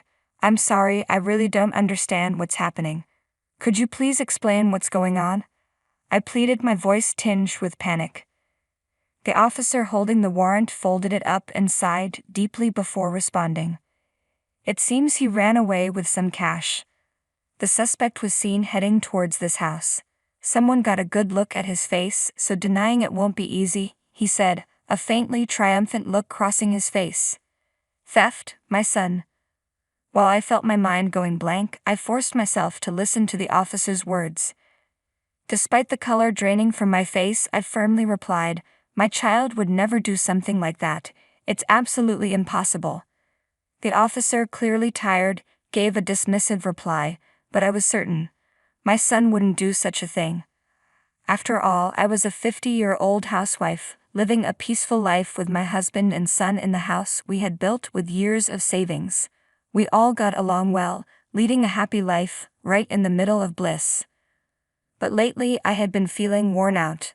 Things hadn't been going smoothly, and when I was alone, Worries constantly plagued my mind. I need to get this done too, I would say aloud, busy without even realizing it. Well, maybe it's okay to leave it for later, I muttered to myself one day as I turned on the TV in the living room, trying to escape reality. It's better to take a break sometimes, I told myself, feeling physically exhausted. But even as I watched the daytime drama, the story didn't sink in, and my thoughts remained cloudy. Suddenly, my gaze drifted to the numerous certificates and trophies on the shelf, awards my son Oliver had received for his achievements in soccer. He was truly a son to be proud of. As these thoughts floated through my mind, the doorbell rang. Who could it be? Yes, I muttered, turning down the TV and getting up from the sofa. Maybe it was something from my mother-in-law. Sometimes she sent vegetables to our house without prior notice, saying she found detailed communication bothersome. Or perhaps it was the online order I had placed recently. My son had been using online shopping more frequently, and my husband had also gotten into it. So that was a possibility. Thinking these mundane thoughts, I went to the door without a second thought. If only I had checked the intercom camera, I might have been prepared for what awaited me. But unfortunately, I opened the door without a shred of suspicion. Yes, I'll open it right away, I said. But the moment the door swung open, I was shocked by the sight before me. Hello, is this the residence of the Smith family? Yes, it is, but you're police officers, aren't you? What can I do for you? I asked, my voice quivering. There stood 3 officers, just like the ones I often saw on the dramas I watched casually. I was completely taken aback. Seeing police officers, even when I hadn't done anything wrong, made me nervous and tense, as if I had unknowingly caused some trouble somewhere. I gripped the doorknob tightly, my knuckles white, as one of the officers handed me a piece of paper. I couldn't make out what the officer was holding at first, so I squinted, trying to see it more clearly. Then in a cold voice he spoke. There's a warrant out for your son's arrest. Those words hit me like a ton of bricks. My mind went completely blank. What? Why? My son is going to be arrested. What does this mean? Has he done something wrong? Questions surged and vanished in my mind as I stood frozen in the doorway, speechless. The officers stepped forward, clearly not intending to let me close the door. Overwhelmed by the presence of the 3 imposing men, I felt a wave of anxiety wash over me. I tried to close the door quickly, but the officers wouldn't allow it. They pressed their feet against the door, keeping it open. Fear gripped me. Your son is here, isn't he? May we come in and talk for a bit? If you're not hiding anything, you wouldn't mind letting us in, right? One of the officers asked, his tone implying suspicion. Please wait a moment, I stammered, desperately trying to stop them from entering. I pushed against their chests, bracing my feet to keep them out. Excuse me, I really don't understand what this is all about. Could you please explain what's going on? I appealed, genuinely confused and frightened. A warrant. For what exactly? The officer holding the warrant folded it with a sigh. Mom, there have been a series of thefts in this area recently. According to witnesses, the suspect looks a lot like your son. What? The suspect looks like him? I repeated, stunned. The officer continued, his voice tinged with triumph. It seems he took off with cash and ran toward this house. People have seen his face clearly, so denying it will be difficult. Theft? My son? No way. As my mind began to spin, I somehow managed to keep listening to the officer in front of me. He then pulled out another document, unfolded it, and started talking about something that seemed related to its contents. It appears your son is involved in several theft cases. The total amount of the damage is around $500,000. However, considering his youth, the victims are willing to settle, he said. $500,000? No way, I whispered, shaking my head in disbelief. My child couldn't have done such a thing. It's absolutely impossible. I exclaimed in shock, but the officer, looking weary, replied, I understand how you feel. Every parent says the same thing. thinking their child couldn't possibly be involved in theft. However, we need you to prepare the $500,000, and we'll discuss this further with your son. Staring at the officer's face, I reached for the front door, my mind racing. Could you please wait outside for a moment? I asked. No, we'll wait inside, he responded firmly. I need to use the bathroom. You can't just barge into someone's house without permission while the homeowner is in the bathroom, right? Or can't you wait for just 5 minutes while I go? I blurted out, grasping at any excuse to buy time. I needed to calm down, and the imposing presence of the officers was overwhelming. More than anything, I wanted to close the door. Please let me use the bathroom. I'm at my limit. I'll listen to everything properly afterward, I pleaded.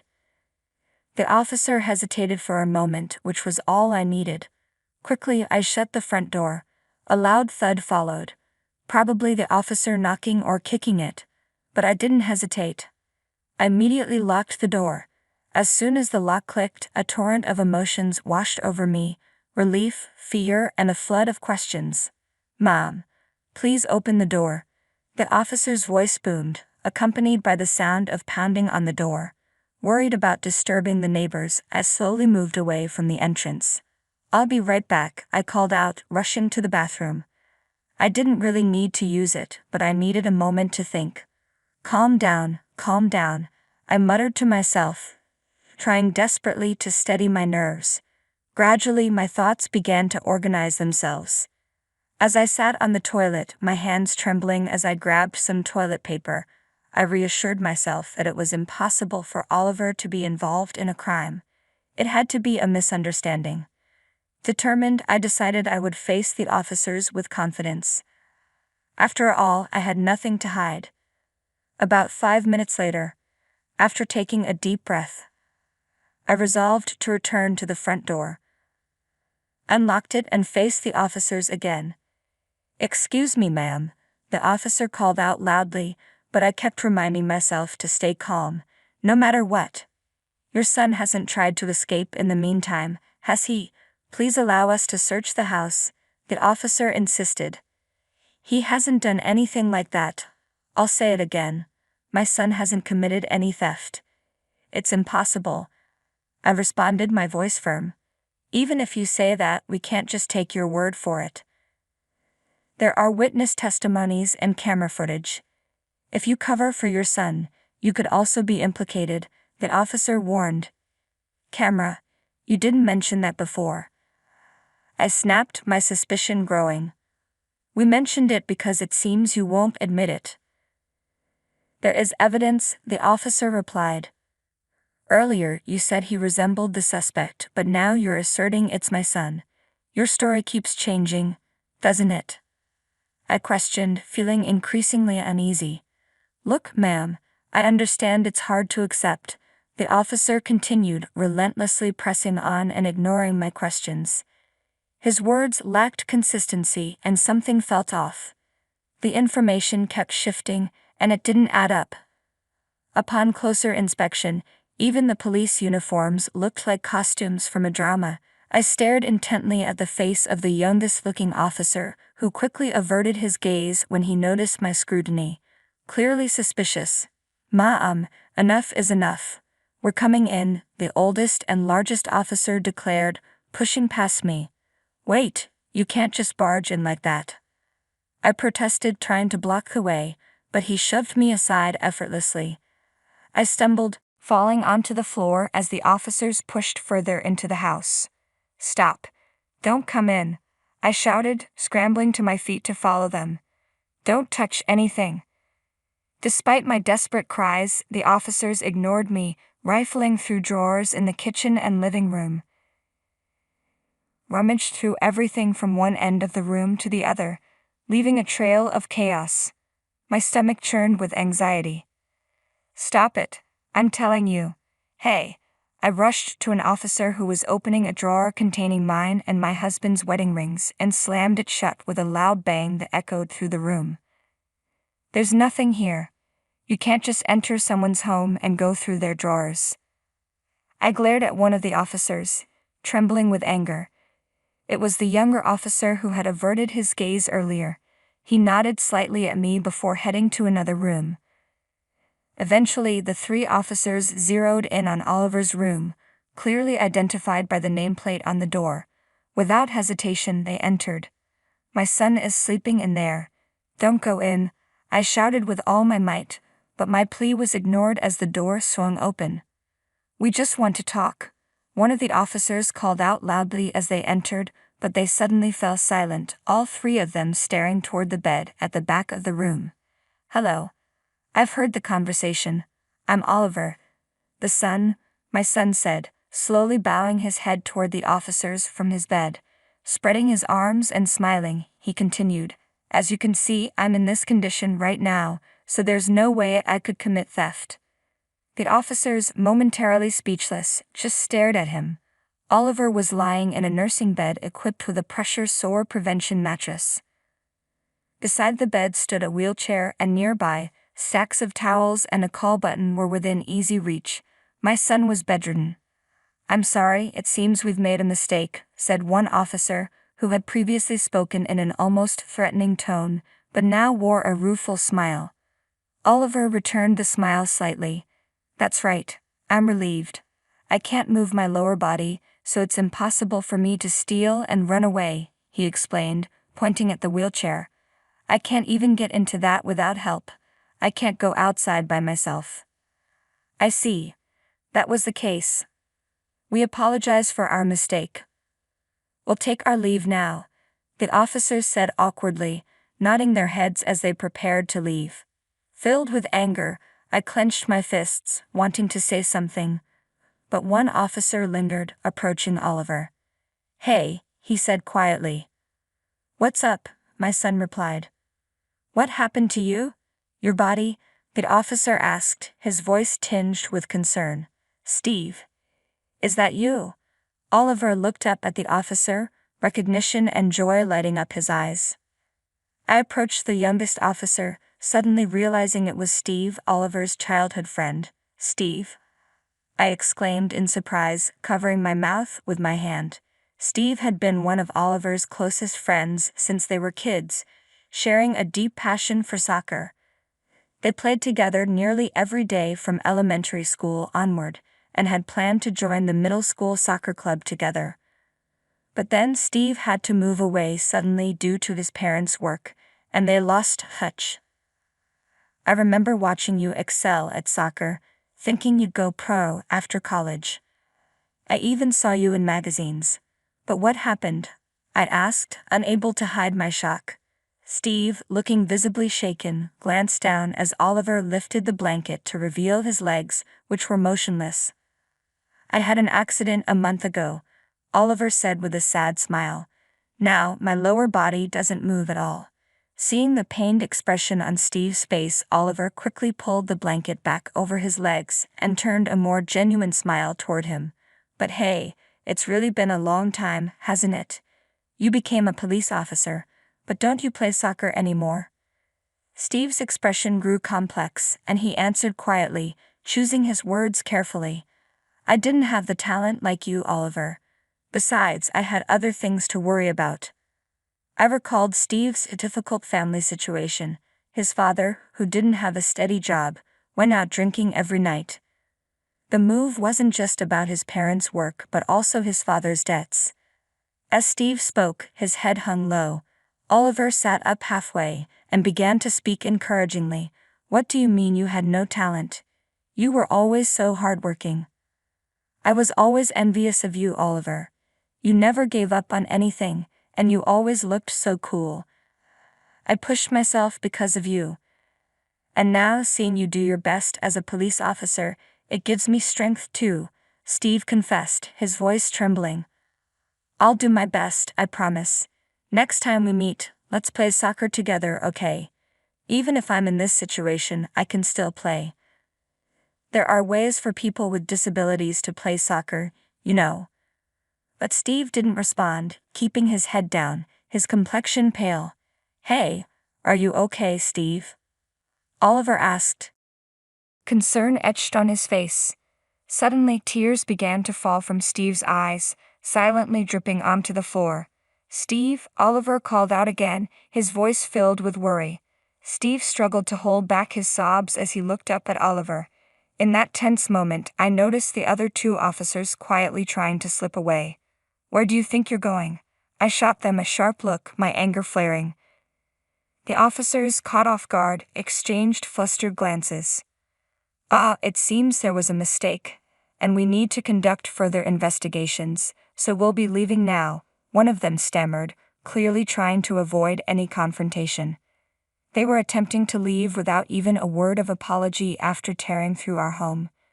Just as I was about to shout at them, Steve spoke up, his voice strong despite the tears. "I'm out." The two officers turned to him in confusion. "What do you mean, out?" one of them demanded. "You were the one who said this house was wealthy," Steve continued, his voice shaking but resolute. "This is wrong, and you know it. I'll tell everything to the police." A heated argument erupted between the officers and Steve. One of them, driven by anger, lunged at Steve. "Wait." I tried to intervene, but fear held me back, and my voice barely registered. The officer's fist connected with a sickening thud, sending Steve staggering to the floor, his cheek swelling from the blow. Another officer kicked him while he was down. "Pay the money and clear your father's debt," one of the burly men demanded, his voice dripping with malice. I stood frozen, horror and shock gripping me as I watched their brutality. Despite the pain from the punches and kicks, Steve looked up at the officers and declared, "I'll turn myself in. I'm sorry, Oliver. I'm not the person you praised anymore. I've always envied you, your talent, your life, and I hate myself for using my circumstances as an excuse for the terrible things I've done." "Don't joke about turning yourself in," snarled one of the fake officers, raising his fist to strike Steve again. But before he could, a sharp voice cut through the tension. "Hold it right there." We'd all turned toward the source of the voice, and a wave of relief washed over me as I saw a real police officer in an official uniform, his badge gleaming. The fake officers were swiftly apprehended by the real police. "Sorry for the delay. Are you and your son hurt?" the real officer asked, concern in his voice. "No, we're okay. Somehow," I replied, still shaken. Earlier, while in the bathroom, I had secretly called the police, reporting that 3 men claiming to be officers were in my house. Their suspicious behavior had prompted me to contact the real authorities. "Come quietly," the real officer ordered as the imposters resisted arrest but were quickly subdued. Steve, who had been sitting on the floor, was helped up by one of the officers. He'd offered no resistance as he was led away. "Steve," Oliver called out. Steve stopped, turned back to us, and with deep regret in his eyes, he apologized before leaving with the officer. Oliver watched his friend's retreating figure until he was out of sight. After the house was cleared and many questions were answered that day, we began the process of cleaning up the mess the imposters had left behind. I waited anxiously for my husband's return. Despite his demanding job and the long commute, he hurried back as soon as he could, apologizing repeatedly for not being able to contact us sooner. I reassured him that we were safe and that was all that mattered. Later, we learned more about what had happened with Steve. Steve was the only one of the 3 to confess to the police. It turned out that they were high school acquaintances who had become involved in a string of thefts in the area. Their scheme targeted wealthy families, falsely accusing their children of theft and extorting money from panicked parents.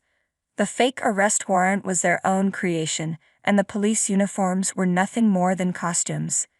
This tactic had worked for them, until this incident led to their arrest.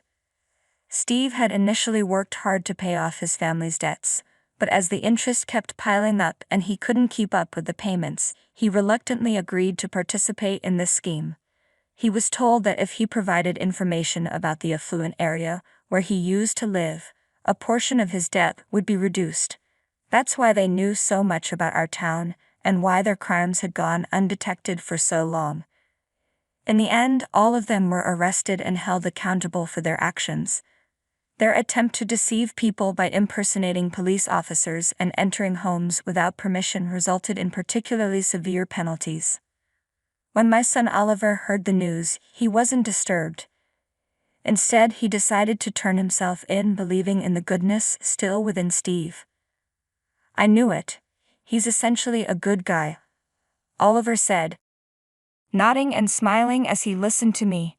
"It's surprising they weren't caught earlier, especially with those disguises." "Did you know from the start that they weren't real cops, Oliver?" "Yeah," Oliver replied, claiming to be a cop with such an untrained physique. Steve used to be much fitter. I could tell something was off right away. He later shared that he had noticed other suspicious details, like how Steve wouldn't meet his eyes, and how his voice, though different, reminded him of his old friend. "I wonder how long it will be before he can come back," Oliver mused. "It's not confirmed yet, but don't worry. He'll bounce back. He's still the same guy he used to be," Oliver said with certainty. A month later, on a quiet morning, I brought breakfast to Oliver's room. "Good morning, Oliver," I greeted him. "Morning, Mom. Did it arrive today?" Oliver asked, his mind on something else before even thinking about breakfast. I nodded and handed him a simple envelope. "You're more concerned about Steve than breakfast, huh?" I teased gently. "Yes," Oliver admitted, carefully opening the letter from Steve. "What does Steve say?" "He wants to play soccer together. He's been staying active over there," Oliver shared, a smile spreading across his face as he read the letter. Seeing him so happy, I couldn't help but smile too. Beside Oliver was a new type of wheelchair designed specifically for playing soccer. After everything that had happened, Oliver had decided to start training in power chair soccer. His determination was extraordinary. He immediately set his sights on playing soccer with Steve again. Watching him, I made up my mind. Even if there were hardships ahead and things didn't always go smoothly, I would live my life to the fullest, inspired by my always smiling son who faced his challenges with such a positive attitude. Today, I felt like I could accomplish anything I set my mind to.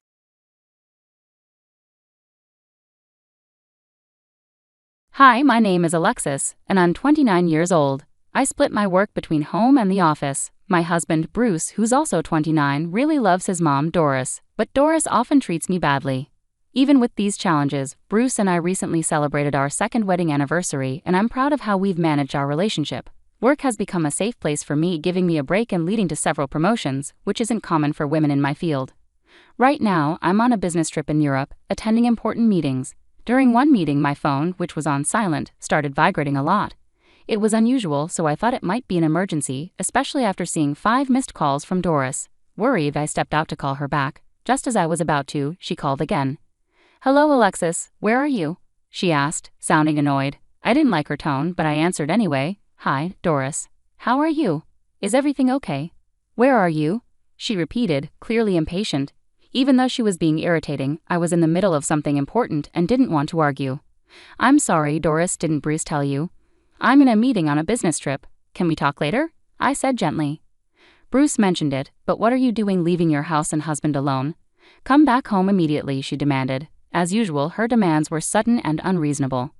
"I'm sorry, Doris, but I'm busy with something crucial and can't leave," I started to explain, but she cut me off. "You're so controlling, even though you're just Bruce's wife. I don't care about your excuses. Come home right now." Her words were harsh, but I had to stay calm for the sake of my job. Today was turning out to be more important than I expected. "Do you realize what today is?" I asked, confused. Doris, with a slight smirk, revealed, "We're celebrating my 62nd birthday today." Her tone was a mix of triumph and expectation. This surprised me because I thought her birthday was later in the month. It was even more surprising since I was on a business trip. My husband and I had planned a special dinner at a fancy restaurant to celebrate her milestone birthday later on. I was getting tired of Doris's constant attempts to control things, which seemed to get worse every year, especially when she knew I was busy with important work. "As I mentioned, I'm currently away on business, so I won't be able to make it back home," I explained calmly. "That's amusing," she replied sarcastically. "I spoke to Bruce earlier, and he's taken the day off for me. All the relatives will be there, but you, Alexis, are always buried in work. You seem so detached. How do you think that makes your husband's family feel?" Her words were meant to hurt, and I knew if I kept talking, her sarcasm would only get worse. Since I was still in an important meeting, I had no choice but to end the conversation. "I'm sorry, but I can't attend your 62nd birthday celebration," I said. Doris's tone suddenly changed. She took a deep breath, clearly frustrated. "Fine then, I won't consider you part of the family anymore. Don't bother coming back, it's like a divorce." "Bruce deserves better," she declared, her words sharp and painful. Her harsh remarks left me both angry and upset, but I refused to argue over the phone. "All right, we'll discuss this when I get back." "I'm sorry, but I need to go now," I replied. Doris snapped back. "What's with that attitude? I told you not to come back. I'll just talk to Bruce myself," and then she hung up. Drained from the interaction with my mother-in-law, I returned to my meeting, taking a deep breath after 3 more days of back-to-back meetings. I finally headed home, feeling angry and frustrated the entire way because of the fight with Doris. I barely remember the drive. When I opened the front door and called out, I heard my husband Bruce say "Welcome back" in a tired voice. I took off my heels and walked into the living room, leaving my luggage by the entrance. There, surrounded by cardboard boxes, was Bruce, sweating as he sealed them with tape. "What's with all the boxes?" I asked, curious. Bruce explained that the boxes were packed with my things. He told me that during Doris's 62nd birthday celebration, the day she called me, she announced to everyone that I had ignored her birthday and been rude on the phone. She even told the relatives that she wanted me divorced and sent back to my parents' house because I wasn't a good match for her son. This was typical of my mother-in-law, so I asked Bruce for more details. "And then what happened? Did your mother tell you to get a divorce and you just agreed to it?" "No, I didn't exactly agree," Bruce replied, sounding exhausted. "But she insisted that I pack up your stuff." I felt cornered. What was I supposed to do? He stopped packing and looked defeated. "What do you mean you didn't argue with your mother? Does this mean you're okay with the idea of us getting a divorce?" I asked, feeling confused and frustrated. Bruce then shared that his father, Russell, had also sided with Doris, telling him, "If Doris is upset, it'll be hard on you. Best to just do what she says." So Bruce had reluctantly gone along with the idea of a divorce. I was shocked at how easily Bruce seemed to accept his mother's decision. "What is wrong with your family?" I wondered aloud. "Your father is controlled by your mother, and you just blindly follow her too." It felt like no one was on my side. Finally, Bruce said, "What my mother decides is final. It's only until she calms down and things settle. This divorce isn't real. I'll come for you when things are better," he added, looking at me with pleading eyes. I wished he would direct that pleading toward his mother instead. How could a grown man like Bruce be so afraid of his mother? I thought, feeling a mix of disappointment and disbelief. It seemed like there was no saving this situation. I almost felt ashamed, wondering what I had ever seen in him. As I thought about everything, I realized that maybe this was an unexpected chance for freedom. Staying with Bruce meant constantly dealing with Doris's hostility and her endless talk about divorce. Maybe separating was actually a blessing in disguise. I was perfectly capable of taking care of myself, and living alone wouldn't be a problem. With this new clarity, I faced Bruce and said firmly, "Let's go ahead with the divorce." Afterward, I called Doris. It took several tries, but she finally answered. "Hello," Doris said. I responded softly, "As you wish, we're getting a divorce." Doris's voice was unnaturally cheerful as she replied, "Yes, please leave. Finally, you realize you're not good enough for Bruce. I'm so relieved. Don't worry, I'll find him a new wife who is obedient, pretty, and nice to her in-laws." Her words were full of a misplaced sense of victory as she added, "I'm sure Bruce will be just fine. I'll take care of him until he finds his next wife, so you don't need to worry about that," Doris said, dripping with sarcasm. After hearing enough of her attitude, I told her, "Well, don't misunderstand. It's not just about you." Still feeling good about herself, Doris snapped back, "Oh, you're just a sore loser. Don't worry about me or Bruce, Alexis. I've got the divorce papers from the city office and gave them to Bruce. Don't forget to sign them." Then, without another word, she hung up. Bruce, who had overheard my conversation, looked strangely relieved, which made me wonder if he really understood what was happening. "By the way, does your mother know you're actually a full-time house husband?" I asked. "How could I tell her that?" he replied, his tone becoming serious. "My mother is obsessed with the idea that I'm a high-ranking employee at a big company, right?" I nodded, thinking about his behavior. I realized that Bruce had never been honest with Doris. At home, he wore old sweatshirts, but whenever he had to meet her, he'd put on a suit and pretend to be at work whenever she called. Doris had proudly announced at her birthday party that Bruce was such a devoted son, taking time off just to be there. She also bragged about his supposed status, claiming he could easily find a more obedient and attractive wife than me. This facade, kept up for appearances, was part of the strange dynamics that had brought our relationship to this point. The truth would likely come out once our divorce was finalized, but Doris, who thought so highly of her son, would probably never expect that Bruce was no longer working at the prestigious company he used to be at. In fact, Bruce had left his job about a year ago. What Doris saw as her elite, high-status son was now an unemployed, full-time house husband. Bruce's departure from his job came after a big mistake that led to a demotion, a pay cut, and a formal apology. He likely kept this hidden from his mother, fearing her reaction. The setback had a huge impact on him, especially given Doris's tendency to coddle him. The mere thought of returning to an office environment and facing the consequences of his mistake made him extremely anxious and sick. At first, he tried to manage by reporting his absences and requesting paid leave, but eventually he stopped calling in altogether. As his unauthorized absences piled up, he was fired. Now, without any plans to find a new job, Bruce relied heavily on my income. He hadn't told Doris any of this, knowing she would be furious and disappointed. I felt a bit of regret knowing I wouldn't get to see Doris's reaction when she found out about her son's situation after I left. I imagined she would be utterly shocked, maybe even extremely upset, but that was no longer my concern. When Bruce handed me the divorce papers, he mentioned they were just a way to calm his mother down. Okay, I said, taking in the information. I quickly filed the papers and signed a lease for a new apartment, moving out as soon as I could. A month later, to my surprise, Doris called. Even though I thought I had cut ties for good, curiosity got the better of me, and I answered. "What do you want now? Aren't you happy to be rid of me?" I asked, with a hint of sarcasm in my voice. "You're still the same. Just listen to me," Doris replied, her tone unchanged. She started talking about Bruce. She revealed that since I had left, she had visited Bruce's apartment multiple times to help with chores, only to find him lounging around in his room each time, with no signs of going to work or being sick. Suppressing a laugh, I replied casually, "Well, Bruce is like that because he has no intention of working again." Doris, seemingly unaware of her role in the situation, shockingly asked, "Alexis, can you do something about it?" "Why should I? You didn't want me in your family and wanted nothing to do with me," I retorted. It was so typical of her to ask for help only when it suited her, after treating me badly for so long. The irony of the situation wasn't lost on me, and I couldn't help but feel a sense of satisfaction as I realized just how much of a mess she had made for herself. Doris then questioned me, trying to shift the blame onto me. "I was wondering if you said something to Bruce before you left." It was astonishing how she was trying to make me the bad guy, ignoring the real issues with her son. "Really, Doris?" I replied, incredulous at her insinuation. "You think I married Bruce just for a luxurious life? Why would the divorce hurt if that were true?" She looked at me suspiciously, as if she believed I had married Bruce just for his wealth. "Are you kidding me?" I thought to myself, amazed at how delusional she was. "I was the one supporting Bruce financially throughout our marriage. It was me providing for him," I continued, feeling frustrated. Because of Bruce, I couldn't even afford to live extravagantly. Should I consider asking for alimony? Doris was shocked by my statement. "How dare you make up something like that, Alexis? You just forgot to ask for alimony, didn't you? Bruce has a higher income and position than you. Don't be so unreasonable. If you want money, Bruce can pay whatever you want. After all, he's a high-level employee at a major company," she retorted, sticking to her false belief. Perhaps Bruce hadn't told her the truth. I didn't want to seem like I was gossiping, but I saw an opportunity to set the record straight. "Your proud son is a full-time house husband. He quit his job a long time ago," I revealed.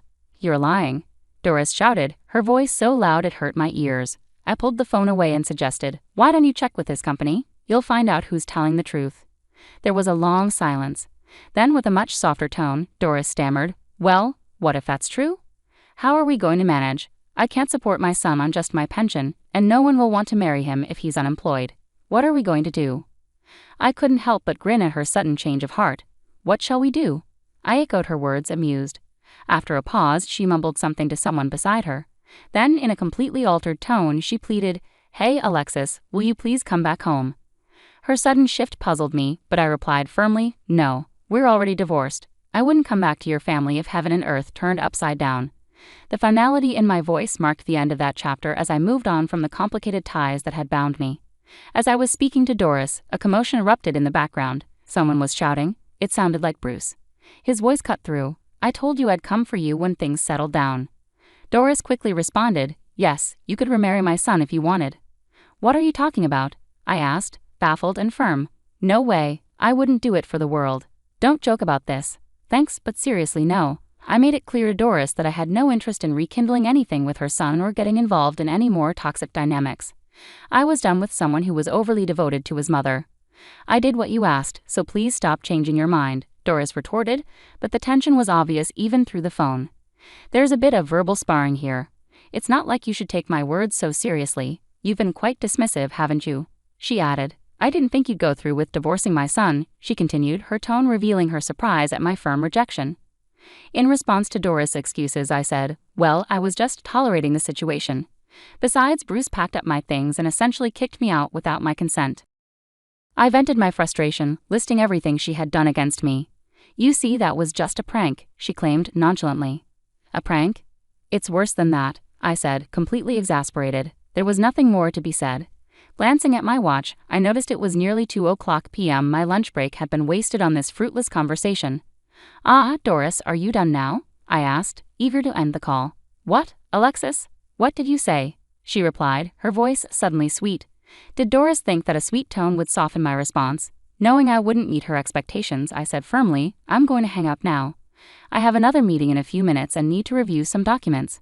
As I began to disconnect the call, Doris persisted. Wait, Alexis? Hey, Alexis, say something. I could hear her shouting as I hung up, leaving the chaos and the unwanted pleas behind me. I was ready to move forward, free from the turmoil that had entangled me for too long. During the chaos of our phone call, Doris also took the opportunity to berate Bruce, scolding him for mishandling the situation and pointing out the consequences of his actions. It became clear that Doris was quick to blame everyone else for her troubles. Completely drained by her behavior, I ended the call and decided to block her number for good. Afterward, Bruce tried repeatedly to reach me. Seeing a clear path forward, I consulted my lawyer to seek alimony. Faced with the prospect of legal action, Bruce's family, likely anxious about the consequences, agreed to settle the alimony in a lump sum payment. It seemed my former in-laws had to advance the money, which left Russell and Doris consistently agitated with Bruce. They urged him daily to find a job, which only added to his frustrations. Ultimately, Bruce moved back into his parents' house because he could no longer afford his apartment rent. He blamed his parents for his situation, which was now straining their finances, including their pension and retirement savings. Like mother, like son, they continued to blame each other for their problems and refused to reflect on their contributions to the mess. They were even considering applying for welfare, a move I hoped would make them realize that their selfish behavior couldn't continue indefinitely. On a brighter note for me, the business proposal I made during my trip was accepted, leading to a significant contract. This achievement resulted in another promotion, a higher salary, and a more affluent lifestyle. Now enjoying the freedom of a rich bachelor's existence, I was relieved to be free from the tormented in-laws and financial dependence on family members. Reflecting on the past, if I ever consider marriage again, I will undoubtedly conduct a thorough background check to avoid any mama's boys or troublesome in-laws.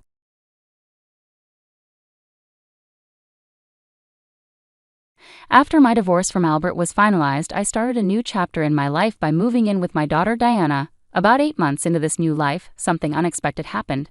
On one of my days off, I was relaxing at home with Diana when I got a surprising phone call from my mother. She told me that Albert and his mother had suddenly shown up at my parents' house without being invited. Feeling worried and curious, I quickly got dressed and rushed over to my parents' house. When I arrived, I was surprised to find Albert and his mother sitting on the living room sofa, apparently waiting for me. Confused about why they were there, I asked, "Why are you here at my parents' house?" Albert's response shocked me. He demanded that I return the money I supposedly owed him. Let me introduce myself. I'm Judy, a 38-year-old office worker. I was married to Albert for 10 years, and we have a daughter, Diana, who is now in the 8th grade. We met on a blind date and connected instantly because of his warm, friendly, and cheerful nature. Our relationship grew from high school sweethearts to life partners, and he proposed after we had dated for a year. Our wedding was a joyful event, attended by my close group of high school friends. We were all deeply involved in each other's lives, celebrating major milestones together. Over time, each friend in our close-knit circle found their partner and got married, creating a tightly bound community of married couples. We were a happy family, and I always believed our home would be a place of love and support. As we grew older, our group of friends transitioned from carefree singles to married adults. Shortly after I announced my pregnancy, it seemed my friends did too. Soon we became a circle of mothers, sharing the joys and challenges of parenting together. It felt like we were all navigating life side by side, and I believed our bond would last forever. I loved being both a wife and a mother, and I was also passionate about my career. After graduating from college, I got a job in the planning and development department of a large company. My days were busy, and the work was demanding but fulfilling. Each day brought new lessons and challenges. One of my friends, who was a stay-at-home mom, once teased me, saying, "You're a workaholic, Judy, but you also manage to keep a wonderful family life. It's almost like you're living two lives." She admired my strength, though I often joked that I wished I had the endless energy of a strong man. Both Albert and Diana played important roles in helping me relax after long days at work. When I got home, Diana would greet me with a bright, "Oh, Mommy, welcome home." Her youthful enthusiasm and warm hugs melted away the day's stress. After Diana was born, Albert switched to part-time work at a local cafe, allowing him to take care of her, pick her up from school, and prepare dinner. This arrangement not only supported my career but also ensured that I came home to a freshly cooked meal, which was a huge relief. Albert's thoughtful cooking helped me unwind and feel refreshed. Evenings at home were a cherished time. Diana and I would often take baths together, chatting about our days and sharing little stories. This simple, everyday interaction brought me immense joy and fulfillment.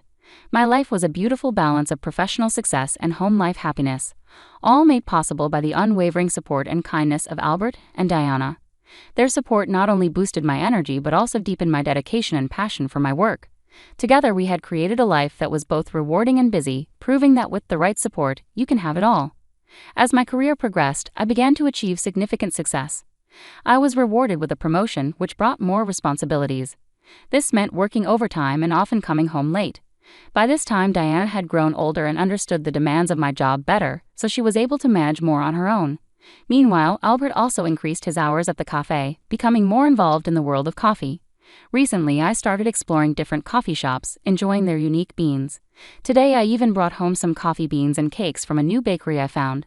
I suggested we enjoy them together with some coffee, excited to share this with Albert, who had become passionate about roasting and experimenting with different types of beans at his job. This made the coffee he brewed at home exceptionally good. Albert and Diana were both very supportive of my dedication to my career, but despite their understanding, I began to notice a growing distance within our family. The first sign that something was wrong came when Diana approached me with a concern. "What's up? You wanted to talk about something?" I asked her. "The other day, when I went to see a movie with friends, I saw Dad with another woman," she said, her voice uncertain. I was shocked by her words. Diana continued, "They weren't holding hands or anything, but they seemed quite close. Lately, I've noticed Dad talking a lot on the phone before you get home. Sometimes he's so engrossed that he doesn't listen to me. He looks happy while he's on the phone. At first, I thought he was texting or talking to you. But after seeing him with that woman, I'm starting to wonder if he was talking to her instead." Diana's expression was filled with sadness. Being in middle school, she was very aware and sensitive to such things, and it was clear she was troubled by what she saw. I was equally stunned. The thought that Albert, who I always believed put Diana first, might be involved with someone else was heartbreaking. This revelation required a careful and sensitive approach, as our family's unity was at stake. "I'm so sorry, sweetie. I didn't realize we were making you feel this way. I've been too focused on work, haven't I?" I said, feeling guilty as I looked at Diana. "No, it's okay that you work hard, Mom. Don't feel bad about that," Diana reassured me, her maturity in that moment beyond her years. I was touched by her understanding and compassion. "Thank you, Diana," I replied, my heart heavy. "I'll talk to your dad about this. If it turns out he's having an affair, I think I'll have to consider a divorce. Is that okay with you?" She nodded solemnly. "I don't like the idea of Dad having an affair. Just knowing that and still being with him would make me feel bad." Seeing Diana so distressed made me realize just how much I had overlooked our family's needs. Determined to address this issue, especially since Diana had bravely brought it up, I decided to hire a private investigator to look into Albert's activities. The findings were as shocking as they were conclusive. Albert was indeed having an affair, just as Diana suspected, and there was photographic evidence to prove it. What stunned me most was the identity of his affair partner, Tiffany, one of my high school classmates and a fellow member of our mom's group. I was more hurt by the betrayal of my trusted friend, Tiffany, than by Albert's infidelity. Tiffany, a stay-at-home mom and supposedly a loyal friend, was involved with Albert, neglecting her family commitments. When I saw the evidence, I was overwhelmed with emotion. Alone in my room, I was grateful that Diana hadn't walked in on me during this moment. The photos would have only added to her distress. I wasn't ready to confront Albert yet, and I couldn't let Diana see these disturbing images. I took a few deep breaths to calm myself. Shortly after, another friend from our mom's group mentioned she had changed jobs, which gave me an idea. I suggested we all get together, seeing it as the perfect chance to observe Tiffany without revealing that I knew about the affair. The gathering was set for 2 weeks later. In the meantime, I quietly contacted a lawyer and began preparing for a potential divorce, readying myself for the challenges ahead. I gently informed Diana about what I had discovered and told her that her dad and I would likely be getting a divorce. Together, we spent our free time looking for a new apartment, trying to find a place that would represent a fresh start for us both. As the day of the gathering approached, I felt a mix of anticipation and dread. When the day finally arrived, I engaged in casual conversation with my friends, starting by asking about one friend's new job. We all shared updates on our lives, and Tiffany seemed unaware that I knew her secret. During the conversation, she complained about her routine life, saying, "I'm just a housewife stuck in the same routine, unlike all of you who have careers." "You don't have to work because your husband supports you," another friend pointed out. "I do appreciate my husband," Tiffany replied, "but sometimes I feel a little bored." At that moment, I decided to address the elephant in the room. "So is that why you're having an affair with other people's husbands?" I asked, turning directly to Tiffany. The room fell silent, and the casual atmosphere quickly shifted to tension. "Judy, what do you mean by that?" Tiffany stammered, her face turning pale. "It seems that Tiffany is having an affair with my husband Albert," I said plainly. "What? No way, you must be joking," another friend interjected, trying to defend Tiffany. Tiffany tried to deflect. "That's right, Judy. What are you talking about all of a sudden? You must have confused me with someone else." "Oh really?" I countered, my voice steady. "Then why don't you all take a look at this?" I reached into my bag, pulled out the photos, and spread them out on the table for everyone to see. The room erupted into gasps of disbelief. "Oh my gosh!" they exclaimed, turning to Tiffany for explanations. Tiffany, clearly caught off guard and unable to deny the evidence in front of her, covered her mouth with her hand. "I'm sorry," she began, her voice trembling. "I happened to walk into the cafe where your husband works. I didn't know he worked there at first, but then I started going there regularly. My husband provides for me, but he's been neglecting me since we got married. I was feeling lonely," Tiffany continued, tears forming in her eyes.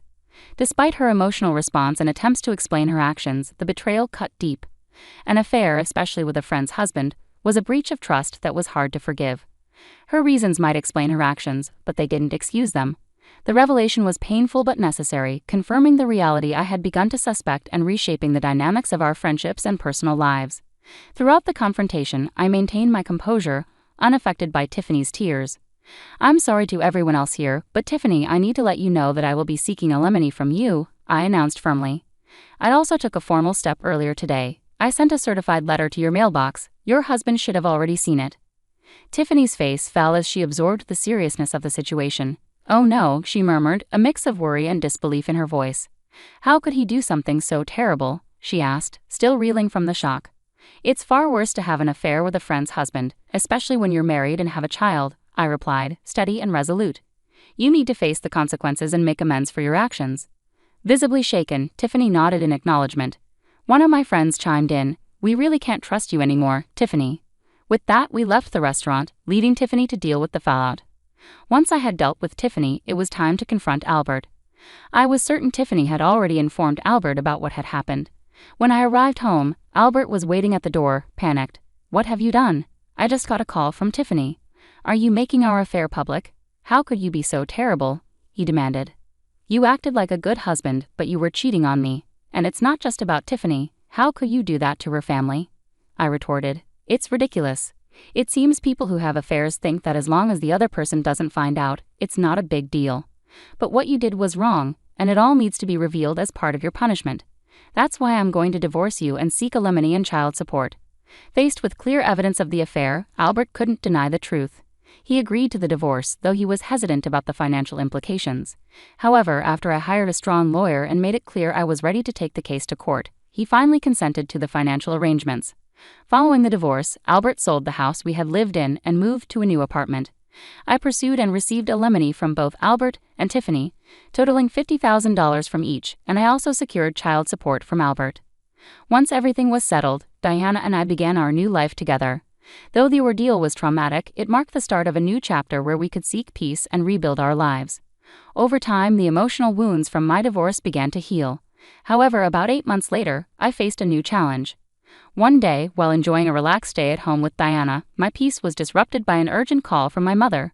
She informed me that my ex-husband Albert and his mother had unexpectedly shown up at my parents' house and forced their way inside without permission. My father wasn't home at the time, so my concerned mother quickly called me.